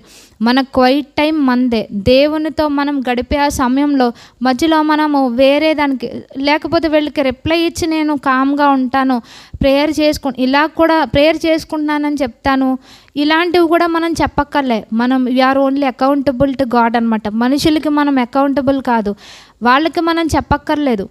కామ్గా మనం ఏం చేయాలి, దాన్ని స్విచ్ ఆఫ్ చేసుకొని మనం దేవుని సన్నిధిలో గడిపేవారుగా మనం ఉండాలన్నమాట. అలాగే నో చెప్పడం అనేది రూడ్ కాదనమాట. అంటే అక్కడ మనం ఏది రఫ్గా మనం వ్యవహరించట్లేదు, అదేంటి అంటే జ్ఞానం అనమాట. ఎప్పుడైతే లోకము ఫ్రెండ్స్ పర్వాలేదు మనం చిల్ అవ్వచ్చు, ఇదంతా సీరియస్ ఏం కాదు అని అన్నప్పుడు మనం ఏం గుర్తించాలి అని అంటే, మనము రాంగ్ థింగ్గానే గుర్తించాలి. ఎప్పుడైతే మనం రాంగ్ థింగ్ని గుర్తించి దానికి నో చెప్తామో మనం రైట్ థింగ్ని మనం ఫినిష్ చేసే వారంగా ఉంటాం. ఎప్పుడైతే మనం రాంగ్ థింగ్కి నో చెప్పలేమో రైట్ థింగ్ని మన జీవితంలో ఎప్పటికీ మనం ఫినిష్ చేయలేం. అంటే దేవుడు మనకు అప్పగించిన దాన్ని మనం పూర్తి చేయలేమన్నమాట. సో మనం ఏం చేయాలి అంటే, నో చెప్తే బాధపడతారేమో అన్నది కూడా మనం ఏం ఆలోచించక్కర్లే. దేవుణ్ణి బాధపరిచే దేనికైనా మనం ధైర్యంగా నో చెప్పగలిగేలా ఉండాలి అనేది మనం నేర్చుకోవాలి. అలాగే నెహెమ్యా గారి జీవితం ద్వారా నేర్చుకోవాల్సింది ఏంటి అంటే, finish what God started in you. దేవుడు మనలో ఏదైతే ఆయన ప్రారంభించారో, ఏ పని కొరకు మనల్ని ఈ లోకంలో ఉంచారో దాన్ని మనం పూర్తి చేసేవారుగా ఉండాలి. సో ఎప్పుడైతే ఈ శత్రువులు ఈయన ఇంత క్రిటిసైజ్ చేస్తున్నారో, ఇంకా అక్కడ ఏమంటారంటే, నువ్వు రాజు అవ్వాలనుకుంటున్నావు కనుక నువ్వు ఆ గోడ కట్టడం నువ్వు మానట్లేదు, ఈ ప్రజలను నువ్వు పరిపాలించాలనుకుంటున్నావు యూదులను అని అన్నారు. సో వీళ్ళకి చెప్దాము, అసలు నా మోటివ్ నేను రాజు అవ్వడం కాదు, దేవుని పని పూర్తి చేయాలనేది నా యొక్క ప్లాన్ అనేది అని ఈయన అలా కూడా అనుకోలేదు. ఈయన తన్ని తాను ఏమి ఆ దుష్టులకి ఎక్స్ప్లెయిన్ చేయాలని అనుకోలేదన్నమాట. దేవుడు నాకు ఈ పని అప్పగించారు, నేను దేవుని పని చేసుకుంటూ వెళ్ళటమే. ఎవ్వరికి ఈయన ఇక్కడ ఆన్సర్ ఇవ్వలేదన్నమాట. అక్కడ ఆయన గోడ కట్టడానికి కూడా పాజ్ ఇవ్వలేదన్నమాట. మనం కూడా ఏంటి అని అంటే జస్ట్ కీప్ బిల్డింగ్ అని ప్రభు వారు చెప్తున్నారు. ఏదైతే దేవుని పనిలో ఆయన రాజ్యంలో మనం అడ్వాన్స్ అవుతున్నామో ఆ పనిలో ముందుకు వెళ్ళటమే తప్ప మనం ఏమి ఎవరికి ఎక్స్ప్లెనేషన్ ఇచ్చుకోక్కర్లేదు. మన కన్సిస్టెన్సీని చూసి వాళ్ళు ఇంకా మాక్ చేయొచ్చు, అయినప్పటికీ మన పనిని మనం ఆపేవారుగా ఉండకూడదని దేవుడు ఇక్కడ తెలియపరుస్తున్నారనమాట. అనేక సార్లు అంటూ ఉంటారు వీళ్ళు పరిశుద్ధులను, వీళ్ళు పవిత్రులను చేస్తున్నారని.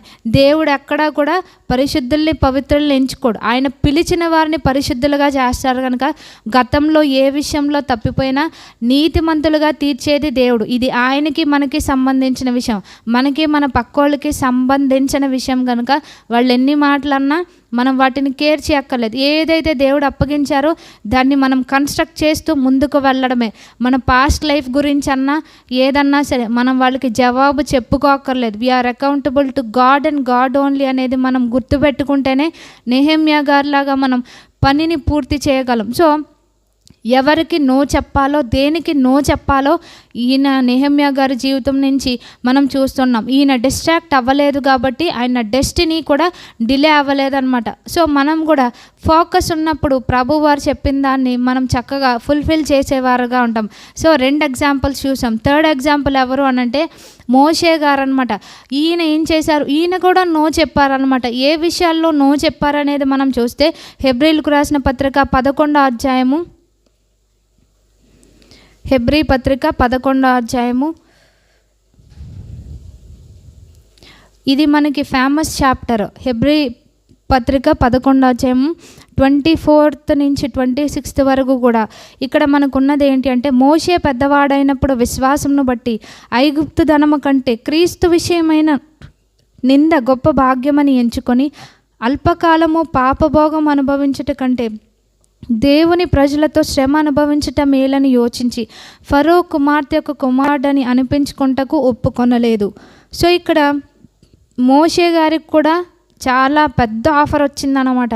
ఇక్కడ ఏమి ఈయనకి ఆఫర్ వచ్చింది అని అంటే ఫరో కుమార్తెగా ఈయన, సో అక్కడ ఫరో కుమార్తె పెంచుకుంది. నెక్స్ట్ ఈయనకు వచ్చేది ఏంటి అంటే ప్రిన్స్గా అవ్వగలరు అనమాట, ఈజిప్ట్ ప్రిన్స్గా. ఈయన ఏమనుకున్నారు, ఈజిప్ట్ ప్రిన్స్గా నేను ఉండక్కర్లేదు అనుకున్నారు. యాక్చువల్గా అక్కడ రాయల్ ప్యాలెస్, ఆయనకన్నీ రాయల్గా జరుగుతూ ఉంటాయి ట్రీట్మెంట్ అంతా కూడా. కానీ ఈయన ఏం చెప్పారు, దానికి ఈయన నో చెప్పినట్టుగా చూస్తున్నాం. అది ఫాల్స్ ఐడెంటిటీ. నేను ఫరో కుమారుడిగా ఉండడం, ఫరో కుమార్తె యొక్క కుమారుడిగా ఉండడం, అది కాదు నా గుర్తింపు అని అనుకున్నారనమాట. సో ఆయన అటువంటి రిచ్ లైఫ్ స్టైల్ని, రెస్పెక్టెడ్ లైఫ్ స్టైల్ని బానిసగా ఉండక్కర్లే, వాళ్ళందరిపైన ఈయన అధికారిగా ఉండొచ్చు. ఆ ఫాల్స్ ఐడెంటిటీని ఈయన కాదనుకున్నారనమాట. మన జీవితంలో కూడా మనుషులు ఇచ్చే ఫాల్స్ ఐడెంటిటీ మనకు అక్కర్లే, ప్రభువు వారు మనకిచ్చిన ఆ గుర్తింపులో మనం బ్రతికితే చాలన్నమాట. సో ఇంకా ఈయన ఏం చేశారు, అల్పకాలము పాపభోగం అనుభవించట కంటే దేవుని ప్రజలతో శ్రమ అనుభవించటం మేలు అనుకున్నారు. అలాగే ఐగుప్తు ధనము కంటే క్రీస్తు విషయమైన నింద గొప్ప భాగ్యమని ఎంచుకున్నారు. సో ఈ యొక్క రిచెస్కి, ఈ ట్రెజర్స్కి నో చెప్పారనమాట. అంటే టెంపరల్గా ఉండే ట్రెజర్స్కి మనం ఏం చెప్పాలి, నో చెప్పాలనేది ఇక్కడ చెప్తున్నారు. ఆల్రెడీ మనం చెప్పుకున్నాం, ఫాల్స్ అండ్ టెంపరీ కంఫర్ట్స్కి మనం ఏం చేయాలి, ఇప్పుడు మాత్రమే మనకి సుఖాన్ని ఇచ్చి ఎటర్నిటీలో మనకి బాధని, వేదనని కలిగించే ఆ ప్లెజర్స్ మనకు అక్కర్లే. టెంపరీగా మనకి పెయిన్ వచ్చినా ఎటర్నిటీలో మనకి సంతోషాన్ని ఇచ్చే వాటిని మనం చూస్ చేసుకోవాలని దేవుడు మనకి తెలియపరుస్తున్నారు అనమాట. సో ఇక్కడ మోషే గారు కూడా ఏం చేశారు, ఫాల్స్ ఐడెంటిటీ అనమాట. ఫరో కుమార్తె యొక్క కుమారుడుగా, ఆ ప్రిన్స్గా అది నాకు వద్దు, నేను ఇటు బానిసల్లోనే ఉండి దేవుని ప్రజల్లోనే నేను ఉండి ఆ గుర్తింపులో, అంటే దేవుని యొక్క జనాంగముగా నేను ఉండడం, అది నాకు గుర్తింపు అనమాట. అంటే లోకం ఇచ్చే గుంపులో మనం కలిసిపోకూడదు, దేవుడిచ్చిన గుర్తింపులో మనం ఉండాలి అనేది ఇక్కడ చెప్తున్నారనమాట. మనం చదువుకున్నాం, he said no to pleasures of sin అనమాట. ఇవి ఎలాంటి ప్లెజర్స్ అంటే పాసింగ్ ప్లెజర్స్, ఇంతలో మనకు కనబడదు. ఈ పాపమా ఇంతవరకు మాత్రమే మనకి సుఖాన్ని ఇస్తుంది, ఆ తర్వాత అది మనల్ని ఎంటీగా మారుస్తుంది అనమాట. అది ఇచ్చే గిల్ట్ చాలా భయంకరంగా ఉంటుంది, అది ఏ పాపమైనా సరే. అటువంటి వాటికి నేను చెప్పారు నో చెప్పినట్టుగా మనం చూస్తాం.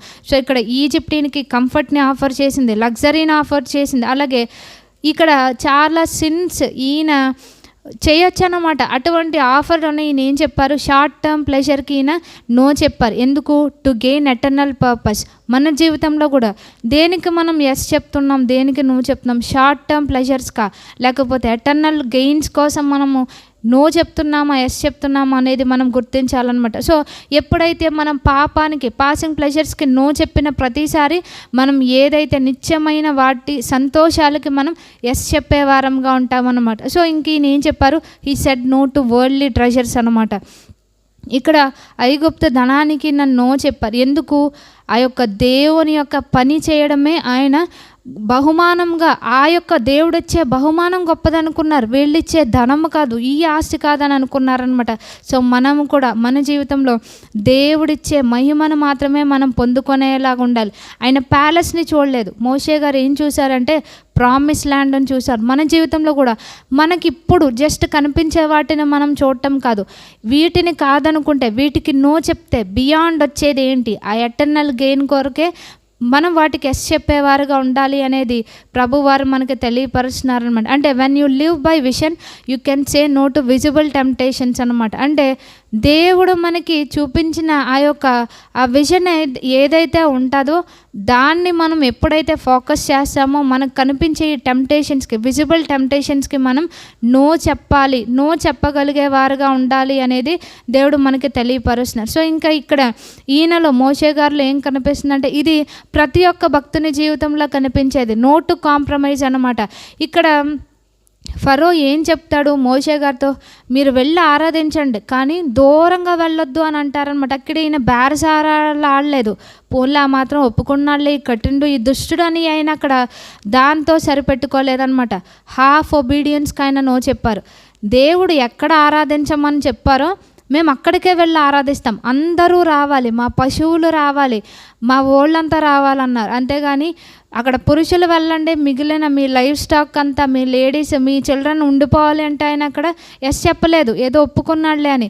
మన జీవితంలో కూడా హాఫ్ ఒబీడియన్స్కి నో చెప్పాలన్నమాట. ప్రభు వారు చెప్పిన దానికి కంప్లీట్ ఒబీడియన్స్ ఉండాలి అనేది చెప్తున్నారనమాట. సో శత్రువు కూడా ఏంటి అంటే మనం రిలీజియస్గా ఉంటే అది ఇష్టపడుతుంది అనమాట. అంటే ఏదో మందిరానికి ప్రతి సండే మానకుండా వెళ్ళిపోతాం, మధ్యలో నియామక కూడికలకి మానకుండా వెళ్ళిపోవడం, ఫాస్టింగ్స్లో మనం పార్టిసిపేట్ చేయడం, ఇవన్నీ రిలీజియస్ యాక్టివిటీస్. ఎప్పుడు వాటికి అర్థం ఉంటుందంటే దేవునికి మనం విధేయత చూపిస్తూ మనం చేసే భక్తికి వాటికి ఆ క్రియలకు అర్థం ఉంటుందన్నమాట. ఒబీడియన్స్ లేకుండా మనం చేసే ప్రతిదీ కూడా రిలీజియస్ యాక్టివిటీయే. రిలీజియస్ యాక్టివిటీ ప్రభువు వారికి అక్కర్లేదన్నమాట. ఆయనకి ఏం కావాలి అంటే మన జీవితంలో ఒబీడియన్స్ కావాలి, ఆయన చిత్తాన్ని చేసేవారుగా ఉండాలి, రిలీజియస్ యాక్టివిటీస్కి నో చెప్పేవారుగా ఉండాలి. ఎప్పుడైతే మనం ఫుల్లీగా ప్రభువుకి సరెండర్ కామో అదంతా రిలీజియస్ యాక్టివిటీ అనమాట. సో హాఫ్ ఏ క్రిస్టియానిటీ మన జీవితంలో కుదరదు. ప్రభు వారికి కంప్లీట్గా మనం సరెండర్ అవ్వాలి, ఫుల్ ఒబీడియన్స్ ఉండాలంటున్నారు. ఇక్కడ ఫరో ఎప్పుడైతే చెప్పారో he said no to that అనమాట. మన జీవితంలో కూడా హాఫ్ ఒబీడియన్స్కి మనం నో చెప్పేవారుగా ఉండాలి. అలాగే ఈయన నో చెప్పడం ద్వారా అక్కడ జరిగింది ఏంటంటే ఒక నేషన్ ఫ్రీ అయినట్టుగా చూసాం. అంటే బానిసత్వంలో ఉన్న ఆ యొక్క ఇశ్రాయేలు జనాంగం అంతా కూడా వాళ్ళు విడిపించబడ్డారనమాట. ఈయన లీడర్షిప్కి దేవుడిచ్చిన కాలింగ్కి ఆయన ఎస్ చెప్పారు. ఫరో కుమార్తెగా ఉండడానికి ఆయన నో చెప్పారు కనుక ఒక జనాంగాన్ని విడిపించే గ్రేట్ లీడర్గా ఈయన ఉన్నట్టుగా చూస్తాం. సో ఈయన పర్సనల్ నో ఏమైంది అంటే ఒక నేషనల్ డెలివరెన్స్కి ఉపయోగపడింది.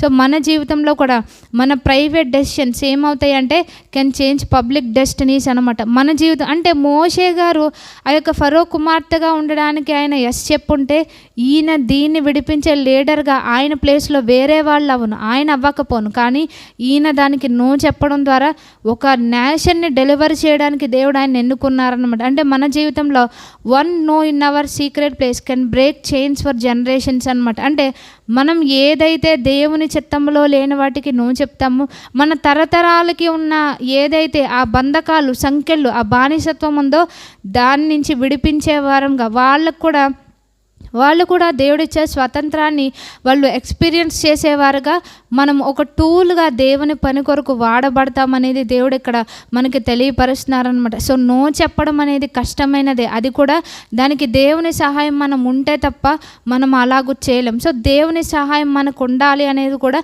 మనం కోరుకోవాలి.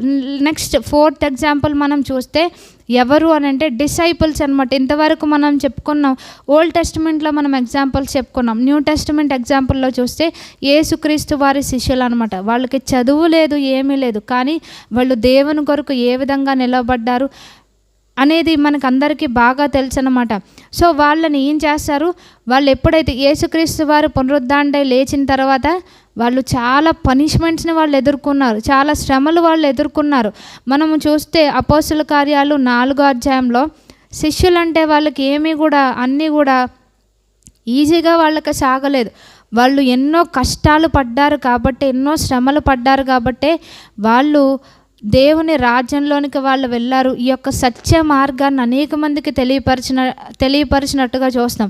ఇక్కడ 4వ అధ్యాయము అపోస్తుల కార్యాలు 4వ అధ్యాయం 18 నుంచి మనం చూస్తే, అప్పుడు వారిని పిలిపించి, వారిని అంటే ఇక్కడ శిష్యులు అని, సో మీరు యేసు నామమును బట్టి ఎంత మాత్రమూ మాట్లాడకూడదు, బోధింపను కూడదని వారికి ఆజ్ఞాపించింది. సో ఇక్కడ వీళ్ళకి ఒక కమాండ్ ఇవ్వబడింది అనమాట.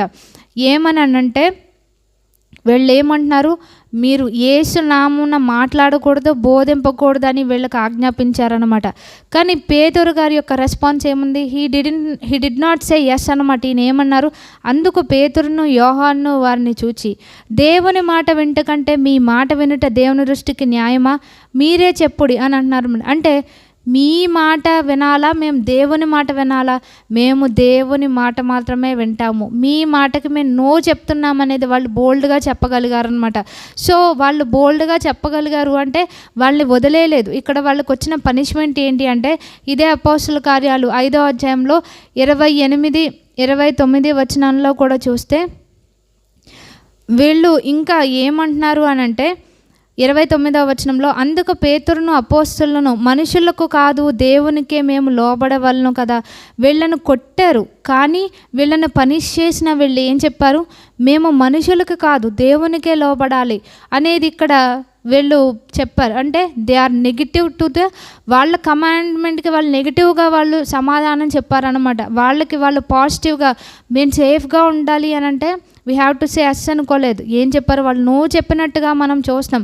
సో దేవుని మాటకే మేము విధేయత చూపించాలి అనేది. వాళ్ళు ఎప్పుడైతే భయపెట్టారో, నెహెమ్యా గారిని భయపెట్టిన రీతిని ఇక్కడ శిష్యులను కూడా భయపెట్టారు. కానీ they said no to fear and intimidation. వాళ్ళ యొక్క బెదిరింపులకి, భయాలకి వీళ్ళు ఏం చెప్పారు, నో చెప్పారనమాట. అక్కడ ఉన్న అధికారులకి అరెస్ట్ చేసే ఆ యొక్క పవర్ ఉంది, అలాగే వాళ్ళని కొట్టచ్చు, వాళ్ళని చంపే అధికారం వాళ్ళకు ఉంది. కానీ వాళ్ళు ఏం చేశారు, దానికి వాళ్ళు లొంగిపోలేదన్నమాట. సో వీళ్ళు దేని కొరకు నిలబడ్డారు, భయభ్రాంతులకు గురి చేశారు. నువ్వు మాట్లాడకుండా నోరు మూసుకుని ఉండు, దేవుని పేరు నువ్వు వెత్తకు అనే యొక్క బెదిరింపు వాళ్ళకు వచ్చింది. కానీ వాళ్ళ విశ్వాసం ఏమంటుంది, స్పీకప్ అంటుంది అన్నమాట. వాళ్ళు విశ్వాసాన్ని వాళ్ళు ఎంచుకున్నట్టుగా చూస్తాం. సో మన యొక్క బిలీవ్స్ విషయంలో కూడా మనం ఏ విధంగా ఉండాలి అంటే బోల్డ్గా ఉండాలి అనేది దేవుడు తెలియపరుస్తున్నారనమాట. అలాగే they said no to human pressure అనమాట. అంటే మనుషులు పెట్టే ఆ ఒత్తిళ్ళకి వాళ్ళు ఏం చెప్పారు, నో చెప్పినట్టుగా చూస్తాం. మన జీవితంలో కూడా అంటే ఈ యొక్క అధికారానికి మనం లోబడచ్చు ఎప్పుడు అనంటే దేవుని యొక్క చిత్తాన్ని, దేవుని యొక్క ఆజ్ఞకు ఎప్పుడైతే అది వ్యతిరేకంగా ఉంటుందో దానికి మనం నో చెప్పాలన్నమాట. అధికారానికి లోబడమని ఉంది కాబట్టి మనం ప్రతిదానికి గంగరెద్దలా తల ఊపకూడదు అంటున్నారనమాట. We have to respect authority. కానీ ఎంతవరకు అనంటే దేవుని చిత్తాన్ని ఇది దానికి ఎగెనెస్ట్గా ఉంది అని మనకి దేవుడు తెలియపరిచినప్పుడు దానికి మనం నో చెప్పేవారుగా ఉండాలన్నమాట. సో ఎప్పుడైతే దేవుని సత్యానికి రూల్స్, ట్రెండ్స్ ఎగెనెస్ట్గా ఉంటాయో మనం ఏం చేయాలంటే we have to choose obedience over acceptance అనమాట. ప్రజలు దేన్ని యాక్సెప్ట్ చేస్తున్నారో దాన్ని కాదు, దేవుడు యాక్సెప్ట్ చేసే వాటిని మనం యాక్సెప్ట్ చేయాలని. సో అనేక మంది ఈ విధంగా వాళ్ళకి శ్రమలు ఎదురైన, వాళ్ళు ప్రాణం పోయే పరిస్థితి వచ్చిన ఏం చేశారు, వాళ్ళు దేవుని కొరకు నిలబడ్డారనమాట. మన జీవితంలో కూడా మనం ఇలాగ నిలబడాలి అని దేవుడు తెలియపరుస్తున్నారు. సో ఇంకా వాళ్ళు they said no to compromise. ఇది ప్రతి ఒక్కరి జీవితంలో మనం చూస్తున్నాం. ఆ నామాన్ని బట్టి మీరు మాట్లాడొద్దన్నారు. కానీ వాళ్ళు ఏమన్నారు, ఈ నామంతోనే, ఈ నామమును బట్టే మేము మాట్లాడతామన్నారు. వాళ్ళు దానికి లొంగిపోలేదు. వాళ్ళ యొక్క సాక్ష్యాన్ని వాళ్ళు డైల్యూట్ చేయలేదన్నమాట. ఇతరులను కంఫర్టబుల్గా ఉంచడం కోసం వీళ్ళ సాక్ష్యాన్ని వీళ్ళు అక్కడ తగ్గించలేదు. దేవుడి నామాన్ని బట్టి బోధించడం వాళ్ళు ఆపలేదన్నమాట. మన జీవితంలో కూడా అంతే.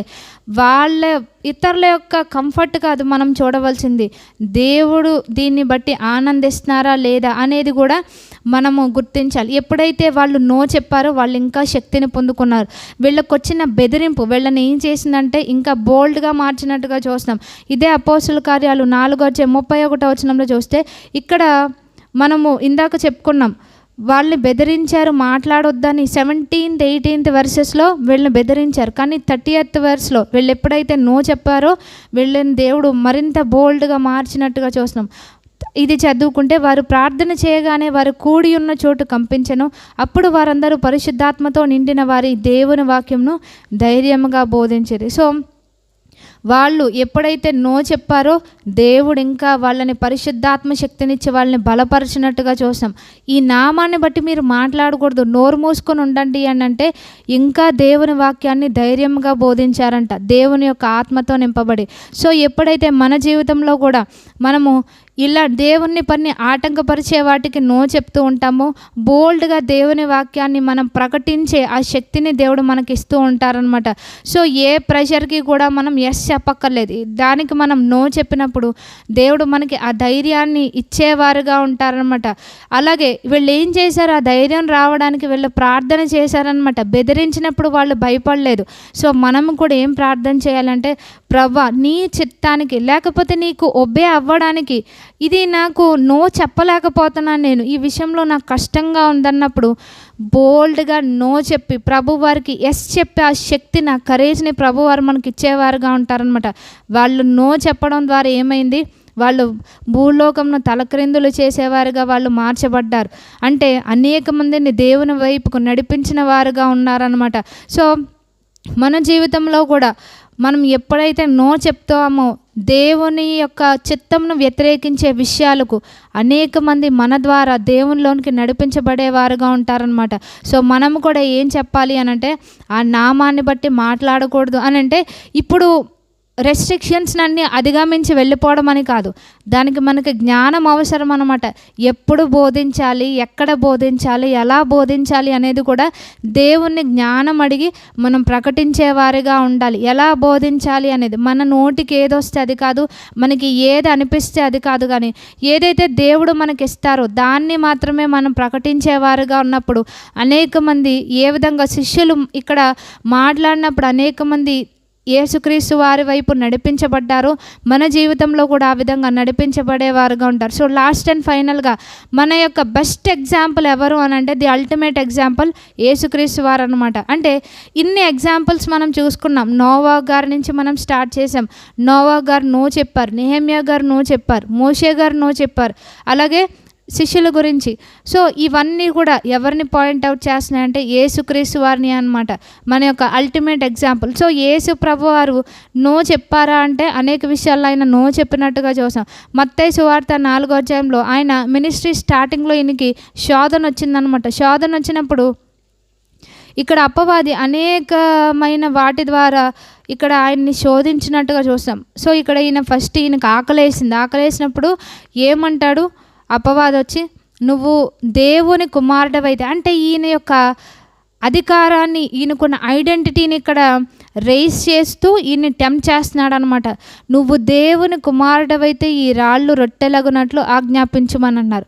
సో అక్కడ ప్రభువారు అదే ప్లేస్లో మనం ఉంటే, నేను దేవుని కుమారుణ్ణో కుమార్తెనో కాదు, నేను చూపిస్తానని మనం అంటాం. కానీ ఇక్కడ ఈయన మాట అనలేదు, నా యొక్క పవర్ని నేను చూపిస్తాను, అథారిటీని చూపిస్తాను అని అనలేదు. ఆయన ఏం చెప్పారు, హీ సెడ్ నో. దేని ద్వారా? దేవుని వాక్కు ద్వారా. ఈలాగూ వ్రాయబడి ఉన్నది అని ఆయన ఆన్సర్ చెప్పారు. ఏమన్నారు? మనుషుడు రొట్టె వలన మాత్రమే కాదు కానీ దేవుని నోటి నుండి వచ్చు ప్రతి మాట వలన జీవించినని వాక్యము ద్వారా ఆయన నువ్వు చెప్పినట్టుగా చూస్తున్నాం. అలాగే ఇక్కడ ఇంకా ఈయన్ని పైకి తీసుకెళ్ళి, నువ్వు ఇక్కడి నుంచి నువ్వు దేవుని కుమారుడవైతే క్రిందకి దుముకో అని అన్నారు. అప్పుడు కూడా సో నాకు ఇంత అంటే ప్రొటెక్ట్ చేసుకునే అంత ఇది నాకు ఉన్నది అని కూడా ఇక్కడ ప్రభువారు దాన్ని ప్రూవ్ చేసుకోలేదు. He said no by using the word అనమాట. దేవుని వాక్యమును ఉపయోగించి ఆయన నో చెప్పినట్టుగా చూస్తాం. అలాగే ఇంకేమన్నారు, అనేకమైన లోకరాజ్యాలను చూపించి నువ్వు జస్ట్ నాకు నమస్కారం చెయ్యి చాలు, వీటిని నీకు ఇచ్చేస్తానన్నారు. అప్పుడు కూడా ఆయన ఏం చెప్పారు, he refuse to bow down అనమాట.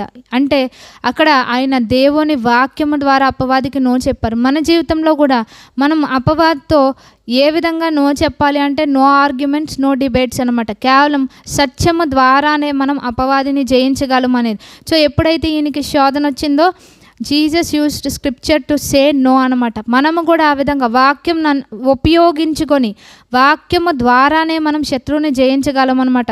టెంప్టేషన్కి ఏ విధంగా నో చెప్పగలమంటే బై యూజింగ్ ద స్క్రిప్చర్. వాక్యము ద్వారానే మనం అపవాదికి మనకు వచ్చే శోధనలకు మనం నో చెప్పగలం. అలాగే ఇంకా ఇక్కడ ఎప్పుడైతే ప్రభువారు 5,000 మందిని అక్కడ పోషించారో 5 రొట్టెలు 2 చిన్ని చేపల ద్వారా ప్రజలు ఏం చేస్తారంటే ఈయన్ని రాజుగా చేయాలనుకొని ఫోర్స్ చేస్తూ ఉంటారనమాట. అది మనకి యోహాను సువార్త 6వ అధ్యాయంలో ఉంటుంది. సో ఆయన అక్కడ ఏం చేశారు, he said no to fame అనమాట. ఆయన నేను పాపులర్ అవుతాను, నేను రాజుని అవ్వాలి అని అనుకోలేదు. ఆయన హీ సెడ్ నో అనమాట. ఆయన ఏం చేశారు, హీ వాక్డ్ అవే, అక్కడి నుంచి వెళ్ళిపోయారనమాట. సో పర్పస్ లేని పాపులారిటీ నాకు వద్దనుకున్నారు. మన జీవితంలో కూడా ఇటువంటి ప్రజలు ఇచ్చే పాపులారిటీకి మనం ఏం చేయాలి, నో చెప్పాలన్నమాట. అంటే not every open door is from God. అంటే పలానాది మనకి ఈ ఆపర్చునిటీ ఉందంటే అది దేవుని నుంచి వచ్చిందో కాదో కూడా ఆ యొక్క గ్రహింపు మనకు ఉండాలి. షార్ట్ కట్స్ అనేది మనకు ఉండకూడదు అనమాట. ఇంకా ప్రభు వారు దేనికి నో చెప్పారంటే he said no to self will అనమాట. గెత్సెమనే తోటలో ఏమని ప్రార్థన చేశారు, తండ్రి నా చిత్తము కాదు నీ ఇష్టమే సిద్ధించునుగాక అన్నారు. ఇది మన జీవితంలో ఇది చాలా కష్టం అనమాట. మన సెల్ఫ్కి నో చెప్పడం అనేది, మన ఫ్లెష్కి నో చెప్పడం అనేది. కానీ యేసుక్రీస్తు వారు ఏం చేశారు, సెల్ఫ్కి నో చెప్పారనమాట. ఎందుకు అనంటే దేవుని చిత్తం నెరవేర్చడానికి ఆయన ఎస్ చెప్పారు గనకే మనకి యొక్క నరక శిక్ష నుండి, నిత్యమైన నరకాగ్ని నుంచి మనకి విడుదల మనకి కలిగింది. సో ఆయన సెల్ఫ్ విల్కి ఆయన నో చెప్పుకున్నారు. మన జీవితంలో కూడా మనం ఎప్పుడైతే మన సెల్ఫ్ ఇంట్రెస్ట్కి మనం నో చెప్తూ ఉంటామో మనము దేవుని పూర్ణ హృదయంతో వెంబడించే వారంగా ఉంటాం. ఈయన ఏ విధంగా తండ్రి చిత్తానికి అప్పగించుకున్నారు, మన జీవితంలో కూడా ప్రతిదీ కూడా మన పరలోకపు తండ్రి చిత్తానికి మనం అప్పగించుకునే వారంగా ఉండాలి. అలాగే ఎప్పుడైతే ఈయన్ని కొట్టారో హింసించారో ఆయన ఏం చేశారు, ఆయన he did not fight back అనమాట. ఆయనకు ఆ శక్తి ఉంది. అలాగే ఏంజల్స్ని ఆయన పిలవలేదు, అథారిటీ కూడా ఆయనకు ఉంది. ఏంటి, he said no to retaliation. వాళ్ళ మీద తిరగబట్టడానికి ప్రభువారు నో చెప్పారనమాట.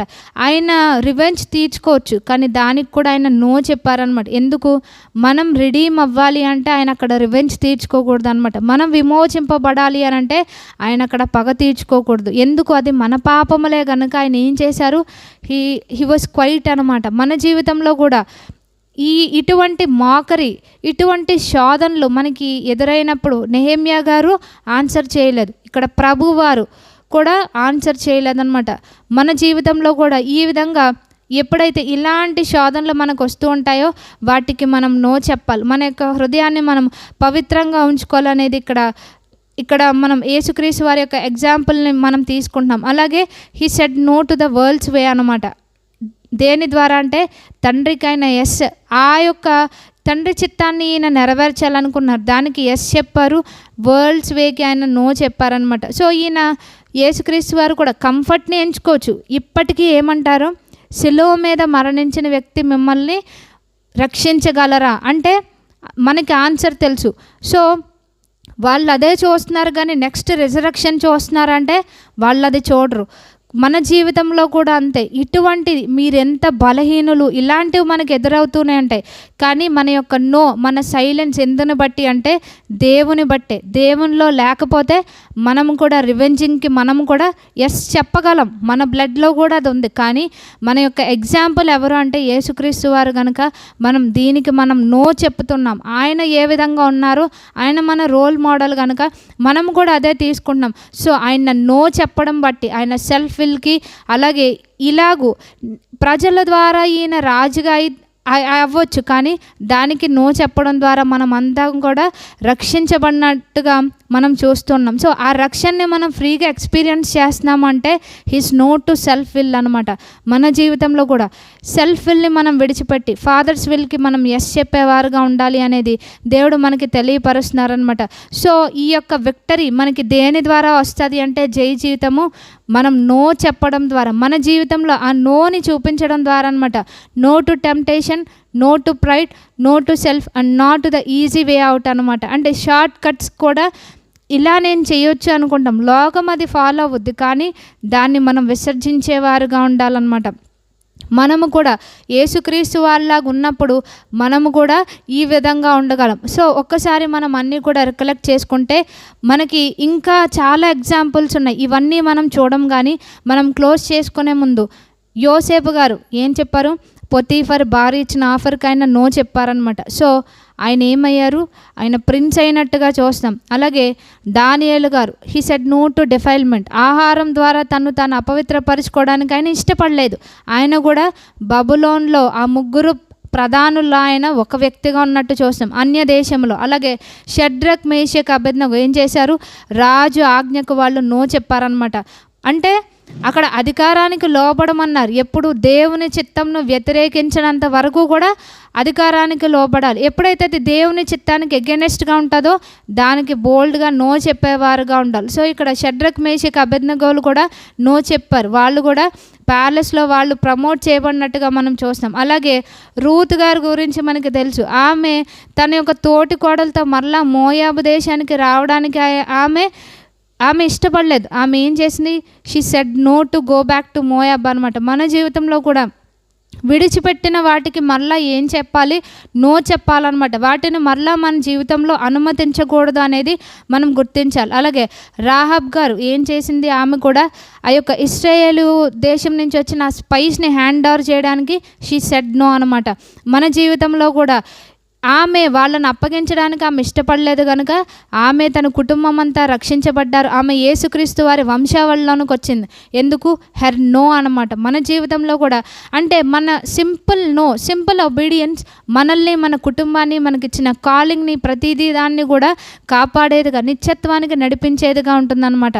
మోషే గారు చెప్పారు, ప్లెజర్కి నో చెప్పారు. ఒక నేషన్ డెలివర్ అవ్వడానికి ఆయన గొప్ప లీడర్గా ప్రభు వారి చేతిలో వాడబడ్డారు. అలాగే మనకందరికీ తెలిసిన ఇంకొక ఎగ్జాంపుల్ ఎవరంటే యెహోషువ కాలేబులు అనమాట. 12 మంది కూడా ఏమన్నారు? ఇందులో జైన్స్ ఉన్నారు, మనకి ల్యాండ్లోనికి మనకి రావడానికి కష్టము అని అన్నారు. కానీ ఆ పీర్ ప్రెషర్ని వాళ్ళు ఏం చేశారు? వాళ్ళు దానికి నో చెప్పారనమాట. అన్ని లక్షల మందిలో 2 వాళ్ళ కుటుంబం మాత్రమే ఆ యొక్క ప్రామిస్ ల్యాండ్లోనికి ఎంటర్ అయింది. ఎందుకు అంటే their no to their peer pressure అనమాట. చుట్టూ ఉన్న వాళ్ళు 10 మంది ఎంత చెప్తున్నారు కదా అని ఆయన అనుకోలేదన్నమాట. మన జీవితంలో కూడా మన చుట్టూ ఉన్న వారు చెప్పేదానికి మనం నో చెప్పాలి. అంటే దేవుని చిత్తాన్ని వ్యతిరేకించే ప్రతిదానికి కూడా మన జవాబు నోగా ఉండాలనేది చెప్తున్నారు. అలాగే నెహెమ్యా గారు ఏ విధంగా ఆయన ఆ డిస్ట్రాక్షన్స్ని వాటికి నో చెప్పి ఏ విధంగా ఆ యొక్క పనిని ఆయన ముందుకు కొనసాగించారో హీ కంప్లీటెడ్ హిస్ మిషన్. మన జీవితంలో కూడా దేవుడు మనకి అసైన్ చేసిన వాటిని మనం కంప్లీట్ చేయగలిగే వారుగా ఉండాలి. అలాగే శిష్యులు ఏ విధంగా అధికారులు మీరు మాట్లాడకూడదు అని అంటే వాళ్ళు ఏం చెప్పారు? సువార్త ప్రకటించే విషయంలో వారు సిగ్గుపడలేదన్నమాట. ఇంకా ధైర్యంగా వాళ్ళు బోధించినట్టుగా చూస్తాం.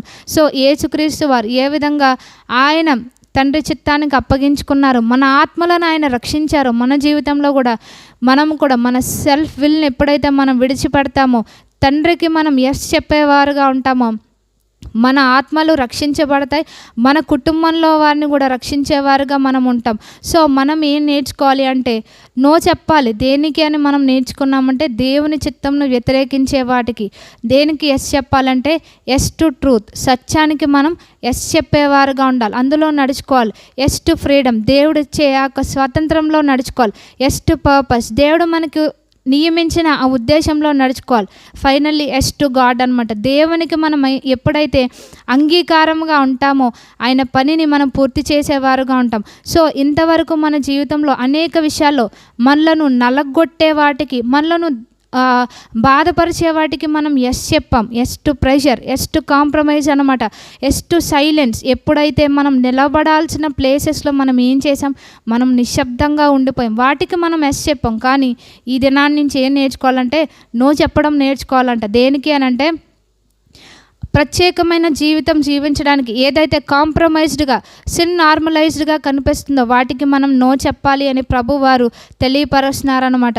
సో మన జీవితంలో ఆ విధంగా దేవుని కొరకు నిలవబడాలి అని దేవుడు తెలియపరుస్తున్నారు. సో మనం గుర్తుపెట్టుకోవాల్సింది, దేవుడు మనకిచ్చే ఛాలెంజ్ ఏంటి అంటే ఏదైనా సరే, అది ఏదేమైనప్పటికీ దేవుని హృదయాన్ని బ్రేక్ చేసే ప్రతిదానికి మనం ఏం చేయాలి అని అంటే దానికి మనం నో చెప్పాలి. బీ నెగిటివ్ అని దేవుడు మనకి మరి ఒక్కసారి తెలియపరుస్తున్నారనమాట. సో మళ్ళీ ప్రభువారు మనకి చెప్పేది ఏంటి అని అంటే be negative, say no, stay true, stay pure and stay free అని ప్రభు వారు తెలియపరుస్తున్నారు. అటువంటి కృపలను దేవుడు మనకు అనుగ్రహించిన గాక. ఆమెన్.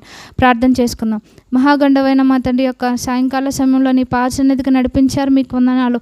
అనేక విషయాల్లో ప్రభా మేము కూడా రాజీ పడుతూ మీరిచ్చిన ఆ పనిని నాయన విడిచిపెట్టి నాయన తన డిస్ట్రాక్షన్స్కి మేము చోటిస్తూ ప్రభా మరి ఇతర మనుషుల యొక్క చెడుతనమును అనుసరించి మేము నడుచుకుంటూ ప్రభా నాయన తని అనేక సార్లు మీ హృదయాలను గాయపరిచిన వారంగా ఉన్నాం. దయతో మమ్మలను క్షమించి మన్నించమని వేడుకున్నాను.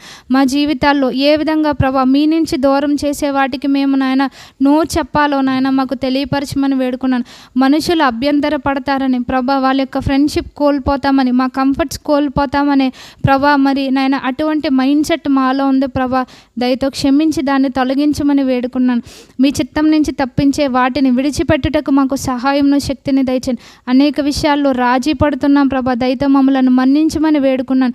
మా జీవితాల్లో కేవలం మీ చిత్తంనకు మాత్రమే మేము లోబడి జీవించుటకు నాకు ప్రతి ఒక్కరికి మీ కృపలను అనుగ్రహించమని ప్రార్థిస్తున్నాను. దేవా సహాయంను దయచేయండి. నిత్యమైన వాటి కొరకు మేము జీవించుటకు సహాయంను దయచేయమని ప్రార్థిస్తున్నాను. దేవా కృప చూపించండి నాయన. మా జీవితంలో ఏవైతే మరి నాయన ప్రభా నాయన మీ చిత్తం నుంచి తప్పించేవిగా ఉన్నాయి, అవి ఫేక్ ఫ్రెండ్స్ అయినా ప్రభా, మాకున్న అలవాట్లైన వాటిని మేము విడిచిపెట్టుటకు సహాయంను దయచేయండి. ఈ దినం నడిపించిన ప్రతి ఒక్క బిడ్డను బట్టి మీకు వందనాలు ప్రభా. ప్రతి ఒక్కరూ కూడా నాయన తండ్రి మీ చిత్తము చేటకు నిలబట్టకు తగినటువంటి శక్తిని బలాన్ని వారికి ప్రసాదించమని ప్రార్థిస్తున్నాం. వారి జీవితాల్లో మరి వచ్చే నాయన తండ్రి ప్రతి సిన్ఫుల్ ఆఫర్ని, ప్రతి డెడ్లీ ఇన్విటేషన్ని ప్రభా రిజెక్ట్ చేయడానికి కావాల్సినటువంటి శక్తిని మీరు ప్రసాదించమని వేడుకుంటున్నాను. ఈ దినం నడిపించిన బిడ్డలైన వారిని బట్టి మీకు వందనాలు ప్రభా. మరి రమేష్ గారు వారిని వారి కుటుంబాన్ని జ్ఞాపకం చేసుకోనండి ప్రభా. వారిని కూడా నాయన తను మీరు బలపరచమని ప్రార్థిస్తున్నాం. నాయన తని మాధవి గారు వారిని వారి కుటుంబాన్ని జ్ఞాపకం చేసుకోనండి దేవా. మరి వారు కూడా నాయన తని మరి మీ కొరకు నిలబడి ఉంటుండగా ఆ బిడ్డకు కావాల్సినటువంటి శక్తిని మీరు దయచేయమని ప్రార్థిస్తున్నాను. దేవా సహాయం దయచేయండి, మీరే కనికరించమని ప్రార్థిస్తున్నాం. దేవా మరి బ్రదర్ యొక్క హృదయాన్ని మీరు తాకమని వేడుకున్నాను. ఆయనతో మాట్లాడండి, ఆయనకి మీ యొక్క రక్షణ భాగ్యం దయచేయండి ప్రభా. నాయన మీ యొక్క దర్శన భాగ్యం బిడ్డకు దయచేయమని ప్రార్థిస్తున్నాను. సత్యమును తెలుసుకున్నట్లుగా నాయన మరి వారి హృదయాన్ని మీరు తెరవచేయమని ప్రార్థిస్తున్నాను. దేవా కృప చూపించండి. వారి కుమార్తె జ్ఞాపకం చేసుకోనండి. సంపూర్ణ స్వస్థత క్షేమాన్ని దయచేయమని ప్రార్థిస్తున్నాను. రోసయ్య గారు వారిని వారి కుటుంబాన్ని జ్ఞాపకం చేసుకోనండి. అలాగే నాయన తండ్రి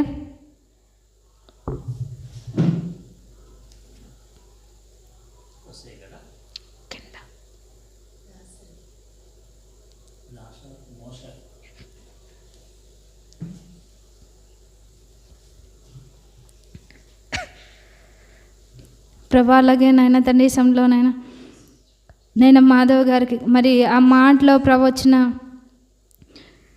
జాబ్ ఆఫర్ కూడా నాయన తండ్రి మీ చిత్తంలో నాయన రావడానికి కృప దయచేయమని ప్రార్థిస్తున్నాను. ఆ విషయంలో మీ చిత్తమే సిద్ధింపచేయండి నాయన, మీరే కనికరించమని వేడుకున్నాను.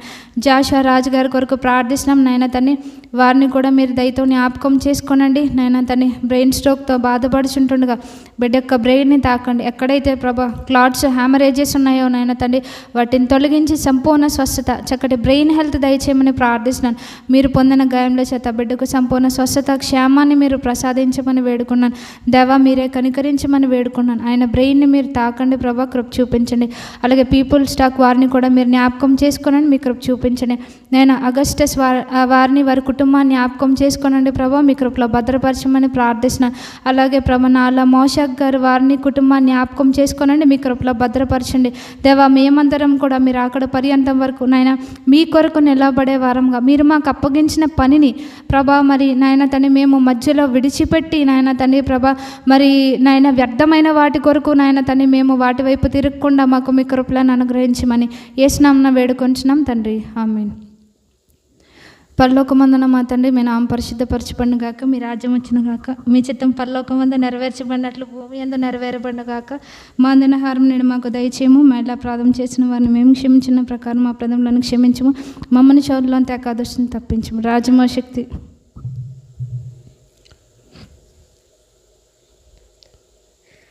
మహిమా బలం నిరంతరం నీదన్నా మా తండ్రి, ఆమేన్. మన తండ్రి దేవుని ప్రేమ, ప్రభువైన యేసుక్రీస్తు యొక్క కృప, పరిశుద్ధాత్మక సహవాసం ఇప్పుడు సదాకాలం మనతో తోడేయండి. ఆయన రాకడ రాయపరచడం గాక. ఆమేన్. అందరికీ ప్రైజ్ లార్డ్.